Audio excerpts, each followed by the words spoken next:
Audio Jungle.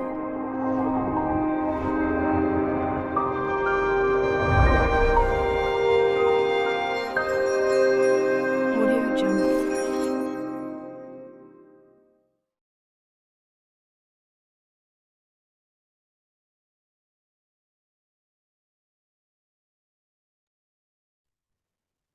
Good evening, வணக்கம், அஸ்ஸலாமு அலைக்கும்.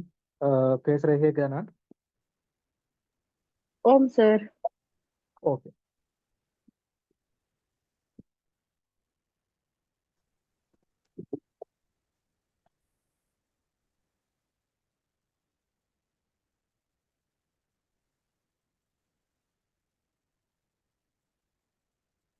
சரி, கடைசியா முதலாவது நடந்த வகுப்புல முதலாவது வகுப்புல மாடல் பேப்பர் ஒன்று பார்த்தோம். அதுல ரெண்டு கேள்வி பார்க்க பாறுபடாம இருக்குது. ஒன்று இந்த கலண்டர் கேள்வி. எனவே 6 தொடக்கம் 10 வரையான நாட்காட்டி கேள்வி ஒன்றும், அதே போல உம்,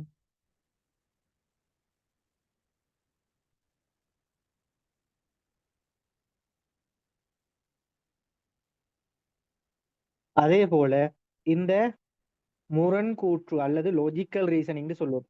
இந்த கேள்வியும் பாறுபடாம இருக்குது. அப்படித்தானே? சரி, ஓம் சார். ஓகே. நான் நினைக்கிறேன் பெரும்பாலும் எல்லாரும் படிக்கீங்க. இந்த பேப்பரை திரும்ப திரும்ப செஞ்சு பாருங்க. இது அல்லாம நிறைய பேப்பர்களை செஞ்சு பாருங்க. சரி, நாட்காட்டி கேள்வி அடிக்கடி இப்ப எக்ஸாம்ஸ்ல அடிக்கடி கேட்கப்படுறது நாட்காட்டி கேள்வி ஒன்று. கடைசியாக நடந்த எக்ஸாம் எம்எஸ்ஓ எக்ஸாம்லையும் கேட்கப்பட்டிருந்தது. கடைசியாக நடந்த எம்எஸ்ஓலையும் யார் இருக்கீங்களா? சரி, அதுலயும் கேட்கப்பட்டிருந்தது.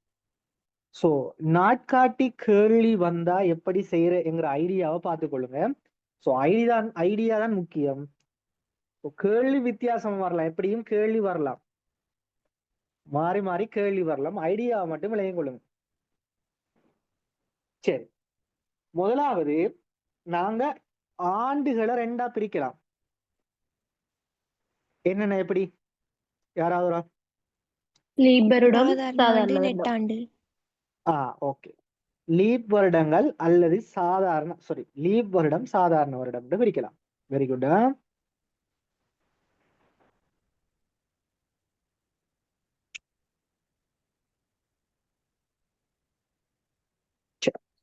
ஒன்று லீப் வருடம், லீப் ஆண்டுகள் அல்லது லீப் வருடம், சாதாரண வருடம்.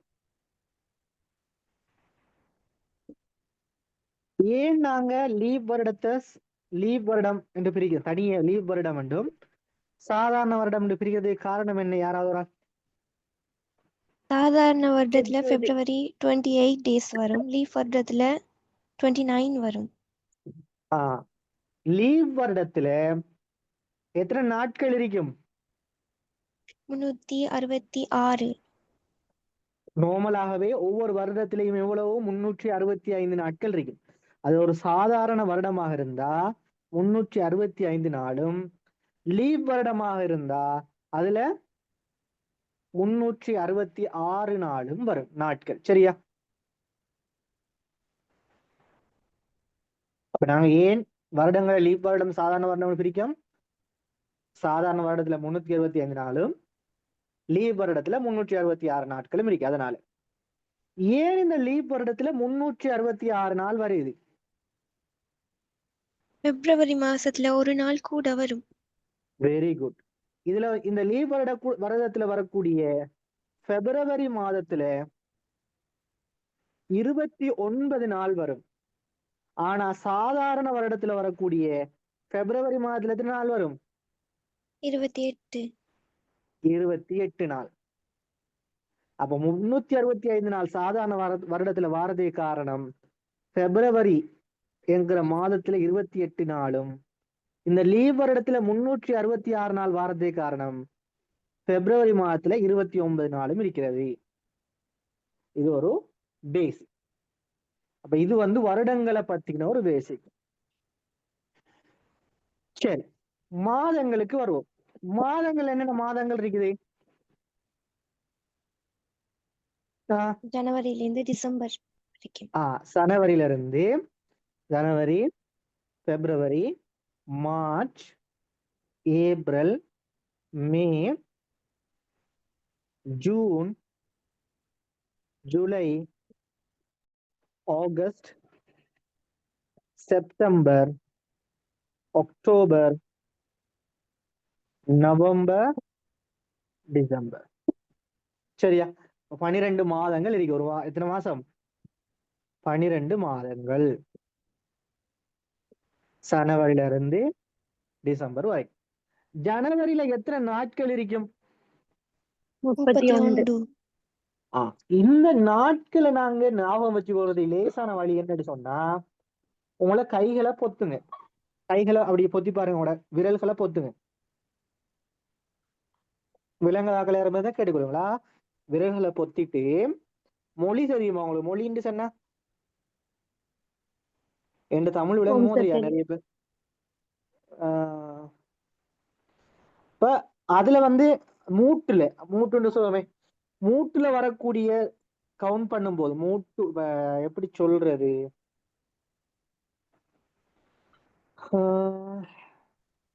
எனக்கு விளங்குது சார். ஓகே, மூட்டுல வரக்கூடியது நாங்க 31, இடையில வரக்கூடியது 34 என்றும் எடுப்போம். அப்ப நாங்க எண்ணி பார்த்தோம்டா. ஜனவரி வந்து மூட்டுல வருது 31, பிப்ரவரி 28 வரும். சாதாரண வருடமாக இருந்தா 28 நாளும், லீவ் வருடமாக இருந்தா 29 நாளும். மார்ச்ல 31, 31, ஏப்ரல்ல 30, மேல 31, 31, ஜூன்ல 30, ஜூலைல 31, ஆகஸ்ட்ல 31. இந்த 2 இடம் மட்டும்தான் 31 கிட்ட வரும். என்னது? ஜூலையும் ஆகஸ்ட்லயும் தான் 31 கிட்ட வரும். அதுக்கு பிறகு எல்லாம் 30, அது பிறகு 31, அது பிறகு 30, அது பிறகு 31. அப்ப என்னென்ன மாதங்கள்ல என்னென்ன நாட்கள் இருக்குன்னு பார்த்துக்கொண்டோம். சோ இவ்வளவுதான் பேசிக். இதை தவிர்த்து வேற எதுவுமே இல்லை. சோ இதை தெரிஞ்சுக்கிட்டோம்டா, இது பேசிக் எவ்வளவுத்தையும் தெரிஞ்சுக்கிட்டோம்டா, கலண்டர்ல என்ன கேள்வி வந்தாலும் செய்யலாம். இப்ப பாருங்க, இப்ப கேள்விக்குள்ள போவோம். 6 தொடக்கம் 10 வரை உள்ள பின்வரும் வரையுள்ள வினாக்கள் பின்வரும் தகவல்களை அடிப்படையாக கொண்டவை. என்னென்ன மாதங்கள் தந்திருக்காங்க எங்களுக்கு? மாதம் தெரியல சார். முதலாம் தேதி தந்திருக்காங்க. ABCD பேர் தந்திருக்காங்க. மாதங்கள் வந்து ABCங்கிற மாதங்கள் தந்திருக்காங்க. ABCDEFGH. அப்ப இந்த எழுத்துக்களை குறிப்பிடப்படுறது என்ன மாதம்னு நாங்க கண்டுபிடிக்கணும். இந்த எழுத்துக்களை குறிக்கப்படுறது என்ன மாதங்கள்னு கண்டுபிடிக்கணும். அப்ப இது மாதங்கள். சோ இது மாதங்கள். அடுத்தது என்ன தந்திருக்காங்க அட்டவணையில? மாதம் ஒன்ற முதலாவது திகதி அதுவும் தந்திருக்கிறோம். அடுத்து வாசிப்போம். ஒரு குறித்த ஆண்டின் 8 அடுத்துள்ள மாதங்கள். அப்ப எப்படி மாதங்கள்? அது தொடர்ச்சியா வாரது அடுத்துள்ள மாதம். 8 அடுத்துள்ள மாதங்கள், அடுத்தடுத்துள்ள மாதங்கள். ஒவ்வொன்றினதும் முதலாம் திகதி என்ன நாளென அட்டவணையில் காட்டப்பட்டுள்ளது. அந்த 8 மாதங்களும் முறையே ABCDEFG என பெயரிடப்பட்டுள்ளன. அதற்கேற்ப ஒவ்வொரு வினாவிற்கும் உரிய சரியான விடையின் தெரிவை தெரிந்தெடுத்து அத்தெரிவை குறித்து நிற்கும் இலக்கத்தை வினாவிற்கு எதிரே உள்ள புள்ளிக்கோட்டின் மீது எழுதுக. எனக்கு சொல்லுங்க, ஸ்காலர்ஷிப்ல நான் நினைக்கிறேன் ஒரு முறை கேட்டிருந்தான், ஞாபகம் ஒன்று இருக்குது. ஸ்காலர்ஷிப் எக்ஸாம்ல கேட்டிருந்தான், ஒரே நாளில் ஆரம்பித்து ஒரே நாளில் முடியும் மாதம் எது? பிப்ரவரி சார். பிப்ரவரி மாசம். என்னது? லீப் இயரா இருந்தா தான் சார். பிப்ரவரி 29 முடியும். லீப் இயரா இருந்தாவா ஓ அப்படி சொல்றீங்களா? இல்ல சார், sir. பிப்ரவரி மாதம் சார் 28. என்ன கேட்டாங்க கொஞ்சம் ரிப்பீட். ஓகே, ஒரு ஸ்காலர்ஷிப் கேள்வியில கேட்டிருந்தான், ஒரு எந்த மாதம் ஒரே நாளில் ஆரம்பித்து ஒரே நாளில் முடிவடையும்? அப்ப என்ன கேள்வினா, ஒரே நாளில ஆரம்பித்து ஒரே நாளில முடிவடைகிறது. உதாரணமா, லீவ் ஒரு மாசம் பிப்ரவரி மாசம். பிப்ரவரி மாதம் சார். ஒரு மாசம் வந்து திங்கள்ல ஆரம்பிச்சு அந்த மாசம் திங்கள்ல முடிகிறது. லீவ் உங்கள்ட்ட வர்றதுல பிப்ரவரி மாசம் வருமா சார்? அந்த மீன் கொஞ்சம் வர்றதுல மாசம் வரும். பிப்ரவரி மாதம் சார்.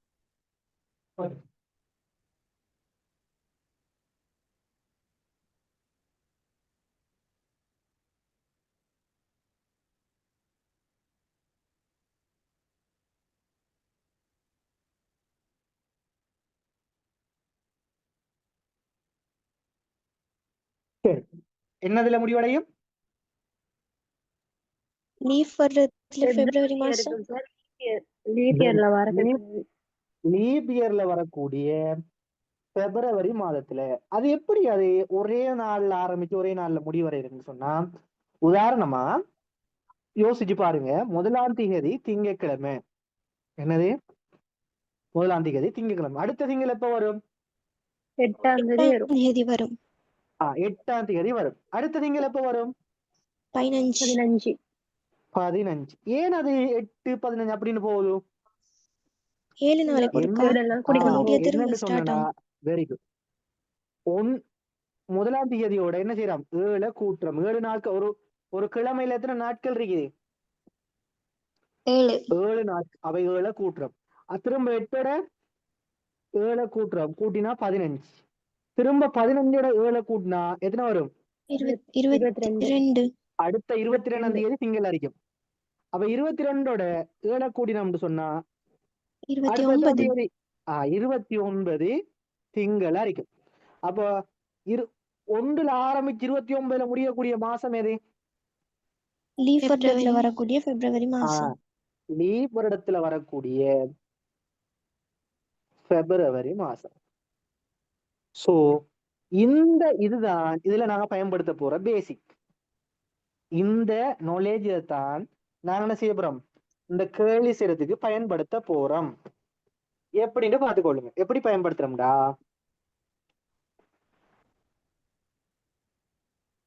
இப்ப ஒரு நாள் 1ஆம் தேதியில ஆரம்பிச்சா என்ன தேதியில அதே நாள் முடிவடையுது? 29. 29ல. உதாரணம் 30ஆம் தேதி என்ன அறிக்கும்? 29 வியாழன் திங்கள்னா சொன்னா 30 வெள்ளியா இருக்கும். சரி, இப்ப பாப்பா, 1 வியாழன் என்று சொன்னா 29 என்ன அறிக்கும்? வியாழன் வியாழன் அறிக்கும். சரி, 30 என்ன அறிக்கும்? வெள்ளி. 30ஆம் தேதி வெள்ளியா அறிக்கும். 31 சனி. சனி. ஆனா 31க்கு அப்புறம் நாட்கள் இருக்குதா ஒரு மாசத்துல? இல்ல. அப்ப அடுத்தது என்ன, எத்தனை நாளா அறிக்கும்? அடுத்த மாசம் 1ஆம் தேதி ஆயிக்கும். 1ஆம் தேதி. 1ஆம் தேதி என்ன அறிக்கும்? ஞாயிற்றுக்கிழமை. ஞாயிற்றுக்கிழமை அறிக்கும். சரி, இப்ப இது பேசிக். இப்ப பாருங்க, இதுல பாருங்க, என்னதுல 1ஆம் தேதி என்ற மாசம் என்னத்துல ஆரம்பிக்குது? வியாழன்ல. அடுத்த மாசம் என்னத்துல ஆரம்பிக்குது? வெள்ளியில. வெள்ளியில. அப்படின்னு சொன்னா இந்த ஏங்கிறது என்ன மாதமா இருக்கும்? ஏன் அது பிப்ரவரி? 29 முடிவடையுது. அடுத்த நாள் வேற மாதம் ஸ்டார்ட் ஆகுது வெள்ளியில. இந்த வருஷம் இந்த மாசம் ஏங்கிற மாசம் வியாழன்ல ஸ்டார்ட் ஆகி எத்தனைல முடியுது? என்ன நாள்ல முடியுது? வியாழன்ல முடிஞ்சதான் அடுத்த நாள் அடுத்த மாசத்துல 1ஆம் தேதி வெள்ளி வரைக்கும். சோ ஒரு மாசம் ஒரே நாள்ல ஆரம்பிச்சு ஒரே நாள்ல முடிகிறது என்ன மாதம்? பிப்ரவரி. பிப்ரவரி. அப்ப ஏங்கிறது என்ன மாசம் வரைக்கும்? பிப்ரவரி. பிப்ரவரி ஐக்கியம். பிப்ரவரி மாசம் வரைக்கும். பிங்கிறது என்ன மாசம் வரைக்கும்? மார்ச். மார்ச். ஏண்டா அடுத்துள்ள மாதங்கள் நாங்க எதுக்கும் செக் பண்ணி கொள்வோம். மார்ச் ஏன்னு சொன்னா மார்ச்ல எத்தனை நாள் இருக்குது? 31.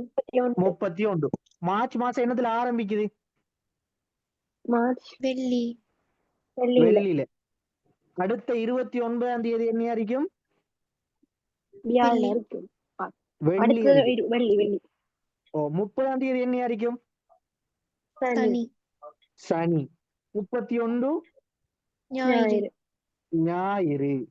அப்ப ஏப்ரல் அப்ப திங்கள்ல தொடங்கும். ஏப்ரல் அடுத்த மாசம் என்னத்துல தொடங்கும்? திங்கள்ல தொடங்கும். அப்ப அடுத்த மாசம் திங்கள்ல தொடங்குதா? ஆமா. அப்ப இது என்ன மாசம்? ஏப்ரல். சரி, அதையும் சும்மா செக் பண்ணி பார்த்துக்குவோம். ஏப்ரல் வந்து என்ன மாசத்துல தொடங்கும்? என்ன தேதியில தொடங்கும்? என்ன நாள்ல? திங்கள். அப்ப திங்கள்ல தொடங்குது. திங்கள்ல தொடங்குது. அப்ப 29ஆம் தேதி என்ன அறிக்கும்? திங்கள். திங்கள் ஐக்கியம். திங்கள் அறிக்கும். 30 வந்து செவ்வாய். செவ்வாய். 31 வரும் அஞ்சு. இல்ல வராது. இல்ல, வராது. ஏப்ரல் 30. ஏப்ரல் மாசத்துல 30. ஏப்ரல் அடுத்த 30 மாசம் மாதங்களை என்னத்துல கொண்ட தொடங்கும்? மாதம். ஏப்ரல் வந்து 30 தொடங்கும். நாட்களை கொண்ட. ஓகே. ஏப்ரல் வந்து 30 நாட்களை கொண்ட மாதம். சோ 30ஆம் தேதி செவ்வாண்டு சொன்னா அடுத்த மாசம் என்னத்தை தொடங்கும்? புதன். புதன்ல தொடங்கும். அப்ப தொடர்ச்சியா போயிட்டே இருக்கு.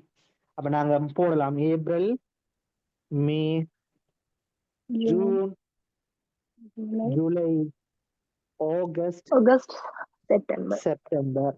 அப்ப கண்டுபிடிச்சிட்டோம். இப்ப கேள்விக்குள்ள போவோம்.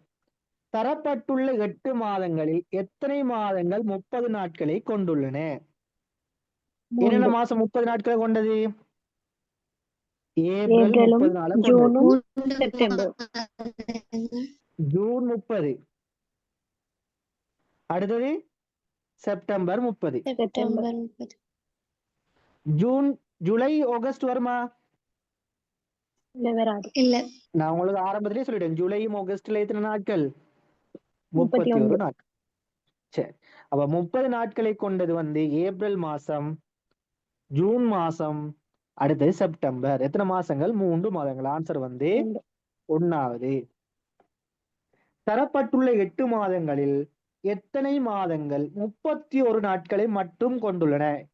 31 நாட்களை கொண்டது என்ன? மார்ச் மாசம், மே மாசம், ஜூன் மாசம், ஜூலை மாசம். எத்தனை மாசம்? 4 மாதங்கள். சோ ஆன்சர் வந்து 2வது. தரப்பட்டுள்ள 8 மாதங்களில் எத்தனை மாதங்களில் 5 சனிக்கிழமைகள் உள்ளன? எப்படி சனிக்கிழமையில கணிக்கிற நாங்க? சொல்லுங்க. நாட்களை வச்சுக்கணும். சரி, அது எப்படின்னு பாப்போம். இதுவும் சம்டைம் எனக்கு முக்கியமான விஷயம். சரி, இது வந்து வியாழன்ல ஆரம்பிச்சு, உதாரணமா பாருங்களா, நான் பிப்ரவரி வச்சு எடுக்கணும். வியாழன்ல ஆரம்பிக்குது, வியாழன்ல முடியும். அப்படித்தானே? 29 என்ன? வியாழன்ல முடியும். இப்ப பாருங்க, இந்த 1ஆம் தேதி வியாழனுக்கும் 8ஆம் தேதி வியாழனுக்கு இடையில எத்தனை சனி வரும்? 2. 1ஆம் தேதி வியாழனுக்கும் 8ஆம் தேதி பாருங்க, 1ஆம் தேதி வியாழக்கிழமை, 8ஆம் தேதியும் வியாழக்கிழமை. இதுக்கு இடையில எத்தனை சனிக்கிழமை வரும்? ஒரு சனி வரும். ஒரு சனிக்கிழமை வரும். அதே மாதிரி 8க்கும் 15க்கும் இடையில எத்தனை சனி வரும்? 1 வரும். 1 வரும். அதே மாதிரி 15ஆம் தேதிக்கு 22ஆம் தேதிக்கு இடையில எத்தனை சனி வரும்? 1 வரும். 22க்கும் மொத்தம் 4 வருமா? 29 இடையில எத்தனை சனி வரும்? 1 தான் வரும். 1 தான் வரும். அதே மாதிரி அடுத்த கேள்வியும் பார்த்துட்டு போவோமா? இத்தனை ஞாயிற்றுக்கிழமைகள் உள்ளன, 5 ஞாயிற்றுக்கிழமை. ஞாயிற்றுக்கிழமை எத்தனை வரும்? அதே மாதிரி அதையும் போட்டு போமா தொடர்ச்சியா. 4. சரி, இப்ப சனி 4, ஞாயிறு 4. 5. ஓகே, இப்ப வெள்ளில ஆரம்பிக்குது. இப்ப மடங்கலாம் ஞாயிறு அடுத்த 5 மாசம். தானே சார் கேக்குறாங்க? ஓ 5, நாங்க எல்லா மாசத்தையும் பார்ப்போமா? சரி, ஓகே சார். வெள்ளி வந்து ஒரு மாசம் வந்து என்ன, மார்ச் மாசத்தை எடுங்க. மார்ச் மாசத்துல 31 நாள் இருக்கு. 1ஆம் தேதி வெள்ளியில ஆரம்பிக்குது, அடுத்த என்ன தேதியில முடியும்? 29 வெள்ளியா இருக்கு, அப்படித்தானே? ஞாயிறுல முடியும். ஓகே, 29 வெள்ளியா இருக்கு. இந்த 29ஆம் தேதி வரைக்கும் எத்தனை சனி எத்தனை ஞாயிறு வரும்னு பாருங்க. 4. எத்தனை வரும்? 4 வரும். 4 வரும். 29 வெள்ளி. 30ஆம் தேதி மார்ச் மாசத்துல 31 நாள் தானே. 30ஆம் தேதி என்ன இருக்கும்? சனியா இருக்கும். சனி அரிக்கும். 31 ஞாயிறு. ஞாயிறு அரிக்கும். அப்ப அங்க 4 சனி, இதோட சேர்த்து எத்தனை சனி? 5.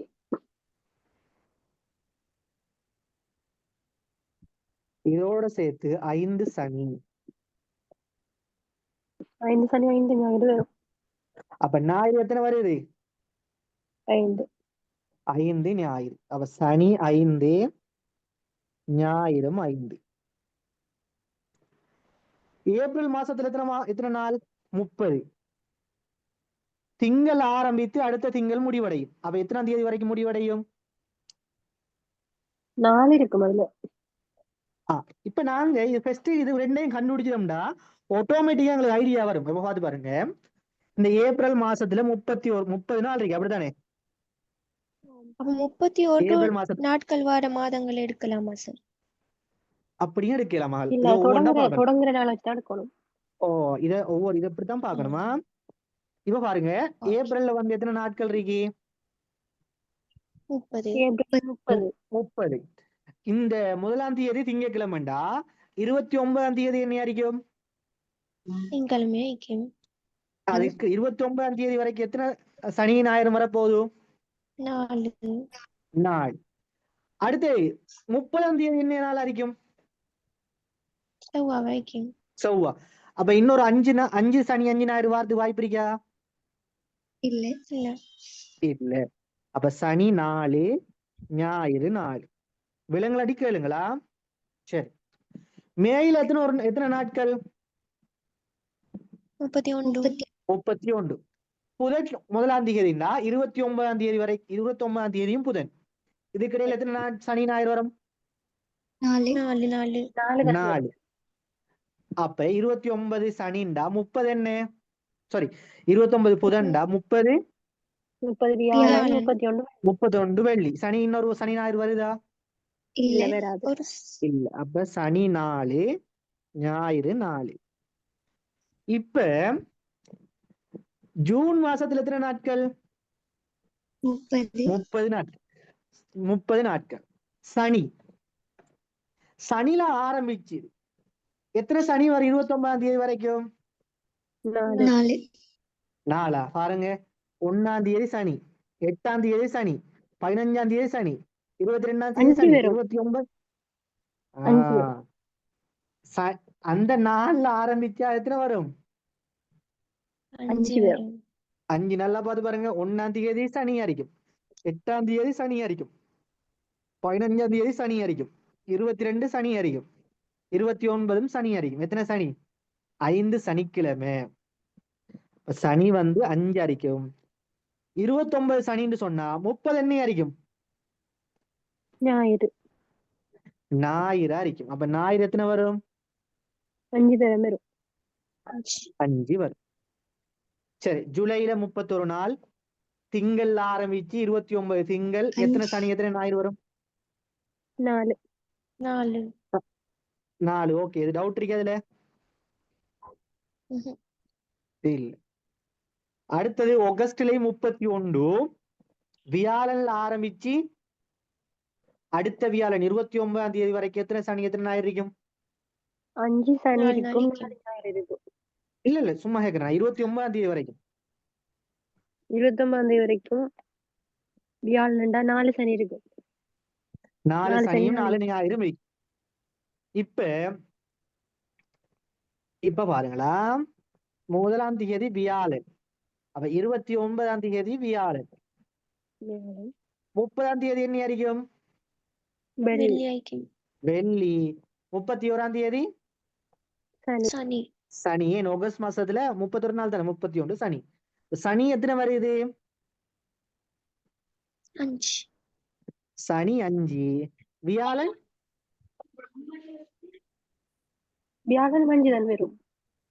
எப்படி 5 பாருங்க, எப்படி 5? வியாழன் வியாழன் 4 தானே சார் வரும். வியாழன் தொடங்குது தானே சார்? சாரி வியாழனா, ஞாயிறு எத்தனை வரும்? ஞாயிறு நாள் தான் வரும். ஞாயிறு 4 வரும். மாத்தி சொல்லிட்டேனா, வியாழன் ஞாயிறு. சரி, இப்ப ஞாயிறுல தொடங்கினா ஞாயிறு எத்தனை வரும்? ஞாயிறு 5 வரும். 5 தொடங்கி எந்த திகதியில தொடங்குதோ அந்த திகதி மொத்தம் எத்தனை வரும் நாள்? 5 நாள் வரும். 5 அது நாள் எப்பயும் வரும். பேசிக் 5 நாட்கள் வரும். அப்ப சனி எத்தனை வரும்னு பார்ப்போம். இப்ப பாருங்க, இந்த ஞாயிறு 29ஆம் தேதி வரைக்கும் உள்ள ஞாயிறு, அதுக்கு இடையில எத்தனை சனி இருக்கும்? 4 4 சனி இருக்கும். அப்ப 29 ஞாயிறுன்னு சொன்னா 30 திங்கள் அறி 30ஓட முடியுது. திங்கள் அப்ப எத்தனை திங்கள் சனி வருது? சனி 4 தான் வரும். 5. 4 4 சனி 4 ஞாயிறு 5. சனி 4 ஞாயிறு 5. அப்ப கேட்கிறான் கேள்வி, தரப்பட்டுள்ள 8 மாதங்களில் எத்தனை மாதங்களில் 5 சனிக்கிழமைகள் உள்ளன? எத்தனை மாசத்துல? மார்ச் மாசம் 1, மார்ச் மாசத்துல 1, ஜூன்ல 2, மார்ச்ல 1, ஜூன்ல 1, 2, ஆகஸ்ட்ல 1, 3 ஆகஸ்ட்ல 1. மாதங்கள்ல சனிக்கிழமை வருது. ஆன்சர் வந்து 3ஆவது. தரப்பட்டுள்ள 8 மாதங்களில் எத்தனை மாதங்களில் 5 ஞாயிற்றுக்கிழமைகள் உள்ளன? 5 ஞாயிற்றுக்கிழமை எத்தனை இதுல இருக்குது? அது 1, 3ல இருக்கு. 2, மார்ச்ல, 3 மார்ச்ல இருக்குது, ஜூன்ல ஜூன்ல இருக்கு, இருக்குது, செப்டம்பர். செப்டம்பர்ல. அப்ப 3, அதுவும் 3. ஆன்சர் வந்து 3ஆவது. ஏ என பெயரிடப்பட்டுள்ள மாதம் எது? என்ன மாசம்? பிப்ரவரி பிப்ரவரி. சோ ஆன்சர் வந்து 2ஆவது. சோ இது வந்து ஒரு எக்ஸாம்ல வந்த கேள்வி உண்டு. அண்மை கால எக்ஸாம் ஒன்றுல வந்த கேள்வி உண்டு. சோ கேள்வியோட லேசின்னு பாருங்க. கன்செப்ட விளையம் கொள்றதா முக்கியமான ஒரு விஷயம். என்ன கன்செப்ட்? ஒரு வருடம் 2ஆ பிரியும். லீப் வருடம், சாதாரண வருடம். லீப் வருடத்துல 366 நாட்கள், சாதாரண வருடத்துல 365 நாட்கள். லீப் வருடத்துல 366 நாட்கள் வாரத்துக்கான காரணம் பிப்ரவரி மாதத்துல 29 நாட்கள். சாதாரண வருடத்துல 365 நாட்கள் வாரத்துக்கு காரணம் பிப்ரவரி மாதத்துல 28 நாட்கள். மாதங்கள் 12 தெரியணும். என்னென்ன மாசத்துல என்னென்ன நாட்கள்னு தெரியும். எத்தனை நாட்கள் இருக்குன்னு தெரியணும். அதோட சேர்த்து அவங்களோட ஸ்காலர்ஷிப் கேள்வி ஒன்று கேட்டேன். என்னது?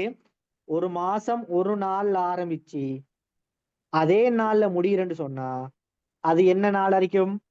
என்ன மாதம் அறிக்கும்? பிப்ரவரி லீவ் வருடத்துல வரக்கூடிய பிப்ரவரி மாதம் அறிக்கும். என்று சொன்னா அதுதான் 1ல ஆரம்பிச்சு 29ல முடியும்.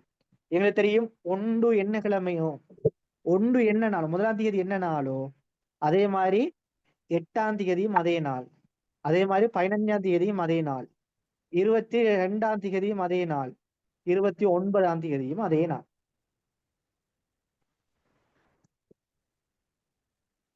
சரியா? சோ இதான் பேசிக். இதை தெரிஞ்சா நாங்க என்ன கேள்வி வேணாலும் செய்யலாம். சோ யாருக்கு சரி என்ன சரி டவுட் இருக்குதா?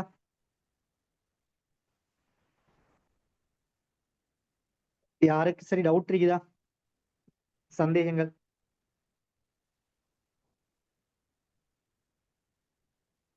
இருந்தா கேட்டுக்கணும். இருந்தா கேளுங்க, நான் அடுத்த சொல்லித்தரேன். சரி, யாருக்கும் இல்ல போல இருக்கு, யாரும் வாய் துறக்கங்களும் இல்லை. சரி, அடுத்த கேள்விக்கு போவோம். என்ன கேள்வி? நாங்க செய்யாத கேள்வி. 36 தொடக்கம் 40 வரையான வினா. இதுவும் அண்மை காலங்கள்ல அடிக்கடி கேள்விக்கு வரக்கூடிய கேள்வி. நீங்க ஏ லெவல்ல கொமன் ஜெனரல் டெஸ்ட் தெரியுமா? நமக்கு தெரியும், எல்லாரும் செஞ்சிருப்பீங்க. சாதாரண தர பரீட்சை, அந்த பரீட்சைக்கும் இது அடிக்கடி வருது. அடிக்கடி இல்ல, ஒவ்வொரு வருஷமும் வருது. அதே கேள்விதான், ஆனா லேசி, இது விஷயம் லேசி. இப்ப பாருங்க, நான் நோமலா ஃபர்ஸ்ட் சொல்லி தரேன், பார்த்துக்கொள்ளுங்க. என்னது? 36 தொடக்கம் 40 வரை உள்ள சார் இது ஒவ்வொரு தகவல் வினாவும். ஒழுங்கமைப்பு கேள்வியா சார்? இல்லம்மா, இது தகவல் ஒழுங்கமைப்பு இல்ல. இது முரண்கூற்று சொல்லுவோம், அல்லது லொஜிக்கல் ரீசனிங், முரணுரையா? தர்க்க ரீதியான வினாக்கள் என்று சொல்லுவோம். Okay sir. ஓகே, இப்ப நாங்க லொஜிக்கலா யோசிக்கணும். இதை பாருங்களா, 36 தொடக்கம் 40 வரை உள்ள ஒவ்வொரு வினாவும் வீடொன்றில் எண்ணல் வழியாக ஒருவர் கல்லொன்றை வீசி எரிந்து உடைத்தமை தொடர்பாக செய்யப்பட்ட முறைப்பாட்டை அடிப்படையாக கொண்டவை. என்னையா? ஒரு ஊடொன்றுல இருந்த ஜன்னலுக்கு கல்லோ எரிஞ்சு உடைச்சிருக்காங்க. அது தொடர்பான முறைப்பாட்டை அடிப்படையாக கொண்டது.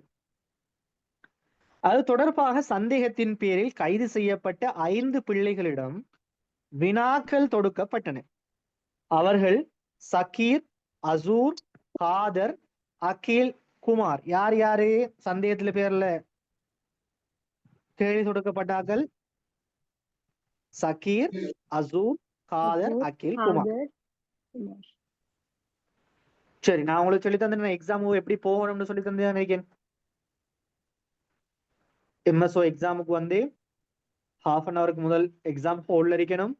போகும்போது கட்டாயமாக ஒரு வாட்ச் கொண்டு போவாங்க, கடிகாரம். அது எக்ஸாம் ஹோல்ல இருந்தாலும் பிரச்சனை இல்லை, இல்லாட்டியும் பிரச்சனை இல்லை. உங்களுக்குன்னு உங்களோட மேசையில ஒரு கடிகாரம் கொண்டு வச்சுக்கொள்ளும். ஒரு நிமிஷத்துக்கு ஒரு கேள்விக்கு 1 நிமிஷம். அந்த அடிப்படையில் நீங்க கேள்வியை குயிக்கா செய்யணும்.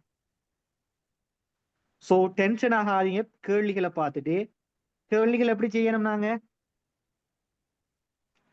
ஓர்டருக்கு வரிசையா செஞ்சுட்டு வாரா?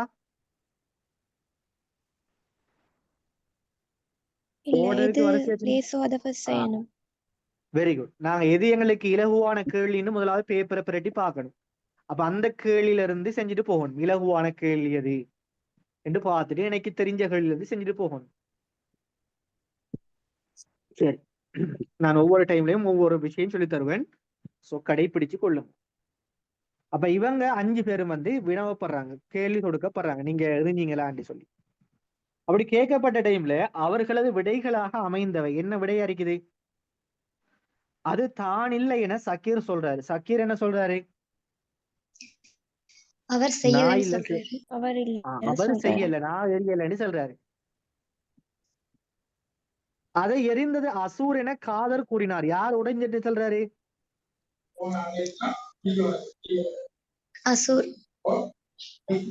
அசூர் உடைஞ்சிட்டு, அசூர் தான் எரிஞ்சு காதர் சொல்றாரு. அசூர் கூறியதா? அசூர் என்ன சொல்றாரு?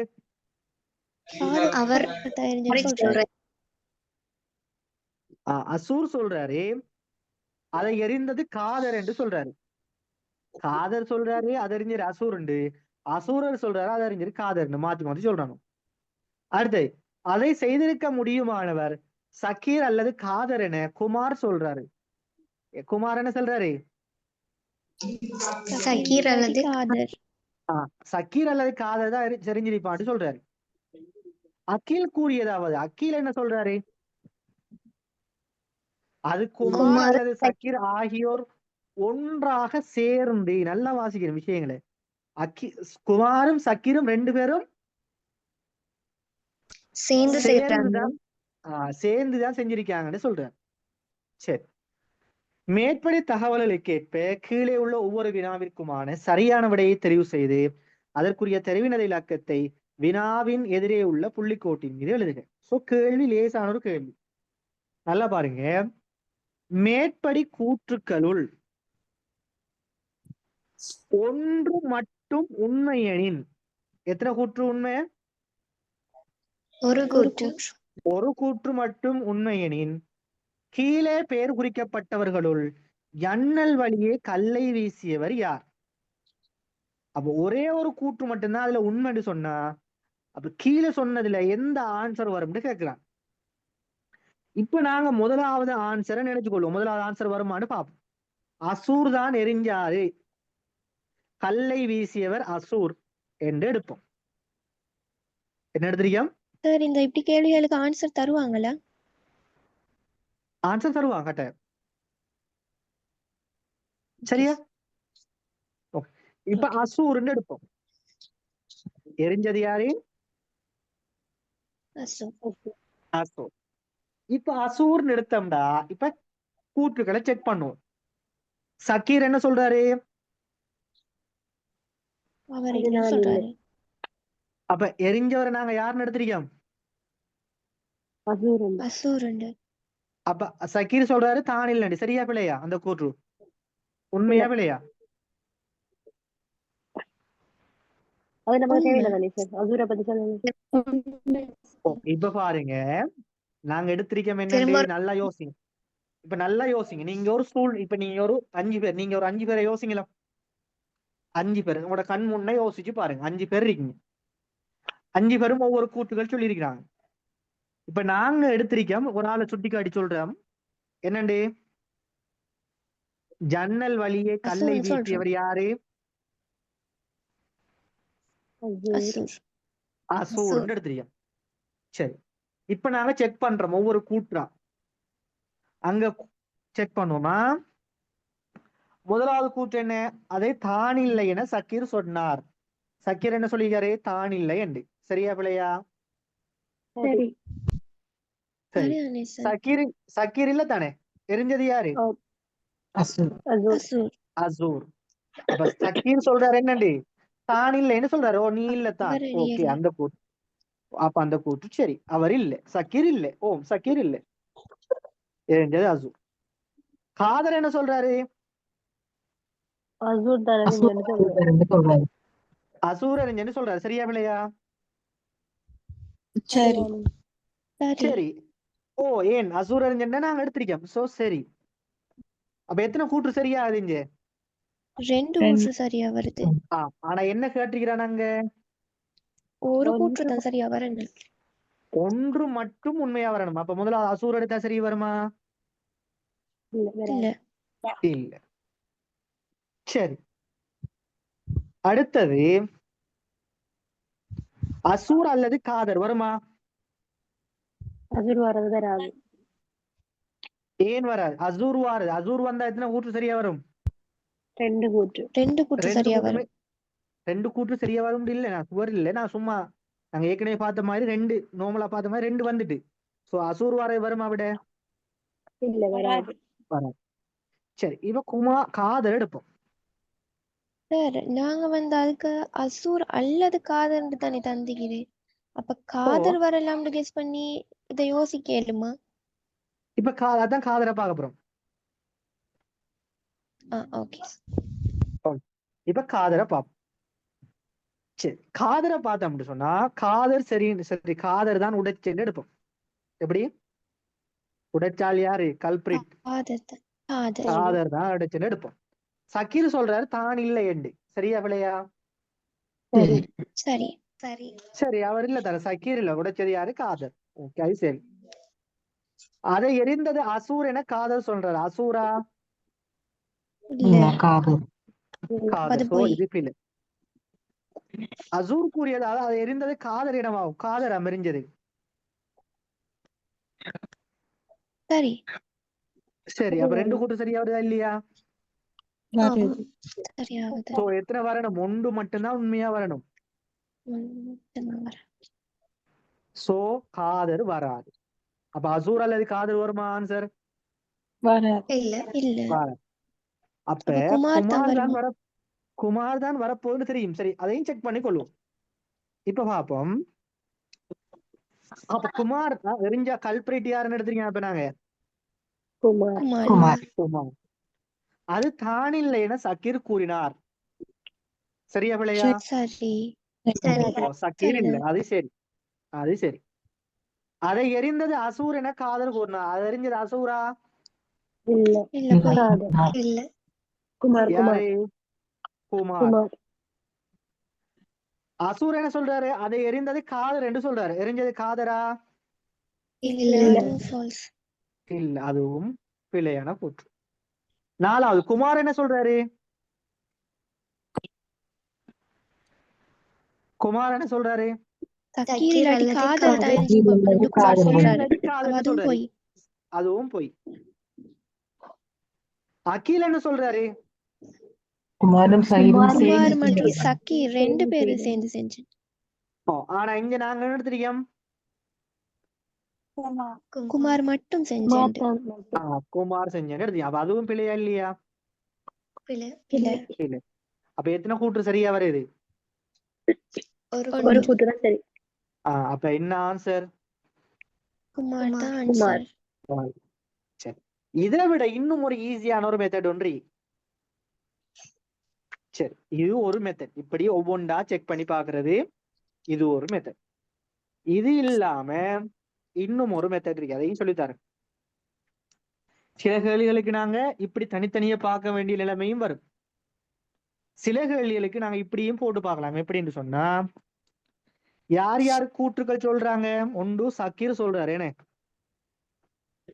2வது காதர் சொல்றாரு. காதர் சொல்றாரு. 3வது ஆள் குமார். அசூர் சொல்றாரு. அசூர், சாரி, அசூர். 4வது ஆள் குமார் சொல்றாரு. குமார். அடுத்தது அகில் சொல்றாரு. அகில் சொல்றாரு.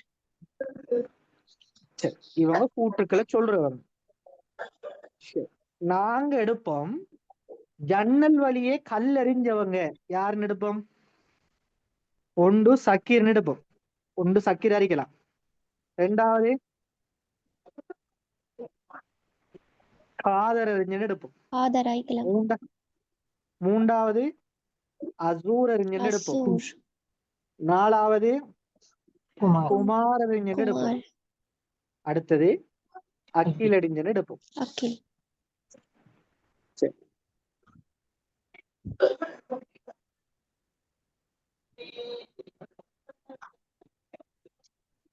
சரி, இப்ப பாருங்க, நாங்க யார் அறிஞர் எழுதுறீங்க? இப்ப இந்த இடத்துல 1வது இடத்துல சக்கீர் அறிஞர் எழுதுறீங்க. சக்கீர். சக்கீர் சொல்றாரு என்னண்டு? சக்கீர் எரியலண்டு. அவர் எரியலன்னு சொல்றாரு. சரியா பிள்ளையா? சரி. இல்ல, எரிஞ்சது யாருன்னு எடுத்திருக்கீங்க? சக்கீர் எடுத்தா அப்ப அவர் எரியலன்றது பிள்ளை. நாங்க எரிஞ்சது சக்கீர்னு எடுத்திருக்கோம். ஆனா அவர் சொல்றாரு என்னண்டு? நாங்க எரியலன்னு சொல்றாரு. அப்ப அது பொய். அப்ப காதர் என்ன சொல்றாரு? அசூர் எரிஞ்சன் சொல்றாரு. அசூர் அறிஞன் எடுத்திருக்கீங்க. நாங்க இல்ல யார் அறிஞன் எடுத்திருக்கீங்க? சக்கீர் அறிஞன் எடுத்திருக்கோம். எரிஞ்சது யாருன்னு எடுத்திருக்கோம்? இது எரிந்தவர்களா? நல்லா பார்த்து குழம்பிடும் உங்களுக்கு. இது எரிந்தவர்கள், இது கூற்றுக்களை கூறியவர்கள், கூற்று கூறுபவர்கள். ரெண்டும் ஒரே பேர் அழைக்கிறதால குழம்பிடும். நாங்க எடுத்திருக்கோம் எரிஞ்சது சக்கீரரு, கல்பிரிட் சக்கீர். சக்கீரர் சொல்ற கூற்று என்ன? தான் இல்லைன்னு சொல்றாரு. இல்ல, அவர் எரியலன்னு சொல்றாரு. இல்ல, நீதான் எரிஞ்சன்னு சொல்லி நாங்க எடுத்திருக்கோம். சோ அந்த கூற்று பிழை. 2வது காதர் என்ன சொல்றாரு? அசூர் சொல்றாரு. இல்ல, அசூர்ல எரிஞ்சது அசூரா? இல்ல, சக்கீர். சோ அதுவும் பிழை. அசூர் என்ன சொல்றாரு? சொல்றாரு. காதர்னு சொல்றாரு. ஆனா எரிஞ்சது யாருன்னு எடுத்திருக்கோம்? சக்கீர். சோ அதுவும் பிழை. குமார் என்னன்னு சொல்றாரு? சக்கீர் அல்லது காதர். சரியா பிள்ளையா? சக்கீர் இல்லாட்டி காதர். அப்ப குமார் சொல்லித்தானே சக்கீர் என்று சொல்லி.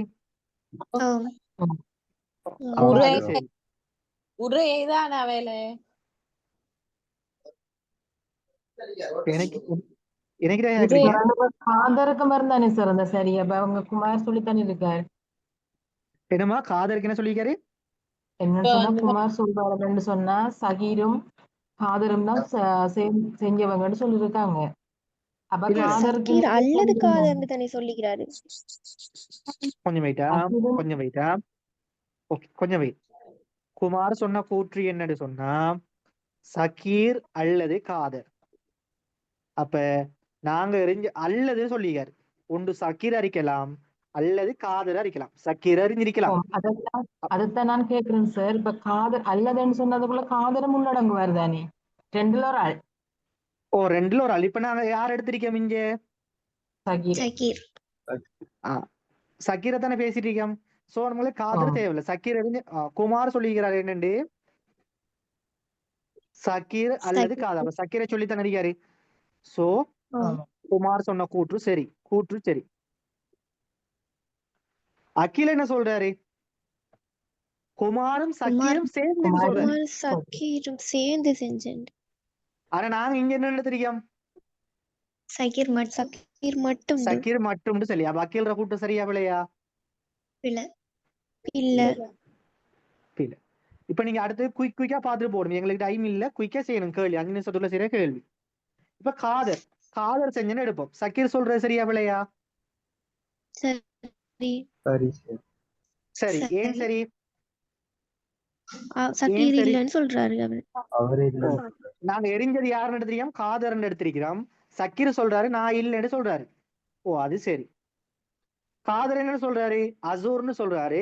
சரியா பிள்ளையா இல்ல அசூர் சொல்றாரு காதரண்டு. சரியா பிள்ளையா சரி சரி சரி. குமார் சொல்றாரு ஜக்கீர் அல்லது காதர்ன்னு. சரியா பிள்ளையா சரி சரி சரி. அகில் சொல்றாரு குமாரும் சக்கீரண்டும். சரியா இல்ல பிள்ளையா இல்ல. இல்ல சார் அடுத்தது எடுப்போம். அதை செஞ்சது அசூர் ரெண்டு. சக்கீர் சொல்றது சரியா பிள்ளையா சரி சரி சரி. காதர் சொல்றாரு அசூர்னு சரி. சரியா பிள்ளையா சரி சரி. சரி அசூர் சொல்றாரு காதர்னு. சரியா பிள்ளையா இல்ல இல்ல. ஏன் நாங்க எரிஞ்சது யாருன்னு எடுத்திருக்கோம் அசூர்னு எடுத்திருக்கோம். குமார் சொல்றாரு சக்கீர் அல்லது காதர். சரியா பிள்ளையா இல்ல சார் இல்ல இல்ல. அகில் சொல்றாரு ரெண்டு பேரும் சேர்ந்து. சரியா பிள்ளையா இல்ல இல்ல சார் இல்ல. எரிஞ்சது குமார்னு எடுப்போம். சக்கீர் சொல்றது சரியா பிள்ளையா சரி சரி சரி. காதர் சொல்றது இல்ல இல்ல இல்ல. அசூர் சொல்றது இல்ல இல்ல இல்ல. குமார் சொல்றது இல்ல இல்ல. இல்ல அகில் சொல்றது அதுவும் இல்ல. இல்ல எரிஞ்சது அகில்னு எடுப்போம். சக்கீர் சொல்றது சரி சரி. காதர் சொல்றது பிழை. அசூர் சொல்றது பிழை. குமார் சொல்றது பிழை. அதே மாதிரி அகில் சொல்றதும் பிழை. இப்ப சக்கீர் அறிஞன்னு சொன்னா எத்தனை கூற்று சரியா வருது ஒரு ஒரு கூ- ஒரு கூற்று. காதர் அறிஞன்னு சொன்னா எத்தனை கூற்று சரியா வருது மூன்று கூற்று மூன்று மூன்று. அசூர் அறிஞன்னு சொன்னா எத்தனை கூற்று சரியா வருது ரெண்டு ரெண்டு கூற்று. குமார் அறிஞன்னு சொன்னா எத்தனை கூற்று சரியா வருது ஒரு கூற்று. அகில் அறிஞன்னு சொன்னா எத்தனை கூற்று சரியா வருது ஒரு ஒரு கூற்று. கூற்று இப்ப இதை வச்சுக்கொண்டு கேள்விக்குள்ள போவோம். ஒன்று மட்டும் உண்மையெனின் கீழே பெயர் குறிப்பிடப்பட்டவர்களுள் எண்ணல் வழியே கல்லை வீசியவர் யார்? அசூர்னு எடுத்தோம்னா எத்தனை கூற்று சரியா வருதுன்னு பாருங்க. எத்தனை கூற்று ரெண்டு கூற்று அசூர்னு எடுத்தோம்னா எத்தனை கூற்று உண்மையாகுது ரெண்டு கூற்று. ரெண்டு காதர்னு எடுத்தோம்னா எத்தனை கூற்று சரியாருது மூன்று கூற்று. மூன்று அசூர் அல்லது காதர்னு எடுத்தோம்னா அதுவும் வராது. குமார்னு எடுத்தோம்னா எத்தனை கூற்று சரியாகுது ஒரு கூற்று ஒன்று ஒரு கூற்று. அப்ப ஆன்சர் என்ன ஒரு ஒன்று மட்டும் கூற்று உண்மை என்று சொன்னா ஜன்னல் வழியை கல்லறிஞ்சவர் யாரு குமார் குமார். குமார் ஆன்சர் வந்து 4. 37வது கேள்வி. சார் கீழ் அகிலன் சஹீருக்கும் இருக்குதானே ஒரு கூற்று தானே சார் சரியா வருது. உங்களுக்கு அகில் இது தந்திருக்கானா? ஆன்சர் இல்ல அகில் அப்படியா? அகில் விட சக்கீர் கொடுக்கல தந்திருக்கிறானா இங்க? ஆன்சர் இல்ல. இந்த இல்ல. கேள்வியை பாருங்க. கீழே பெயர் குறிப்பிடப்பட்டவர்களுள் என்னமாக okay. வருகிறான்? கீழே பெயர் குறிப்பிடப்பட்டவர்கள். அப்ப கீழே பெயர் குறிப்பிடப்பட்டவங்க தான் கேள்வியா? சரி, அடுத்தது பாருங்க. Okay. 2 மட்டும் உண்மையெனின் அதை செய்தவர் யார்? 2 மட்டும் உண்மைன்னா அதை செஞ்சவர் யாரு? அசூர். காதர். காதரா? அசூர். அசூர். சோ ஆன்சர் வந்து 1வது. கூற்றுக்களுள் 3 மட்டும் உண்மையெனின் அதை செய்தவர் காதர். காதர். 3வது.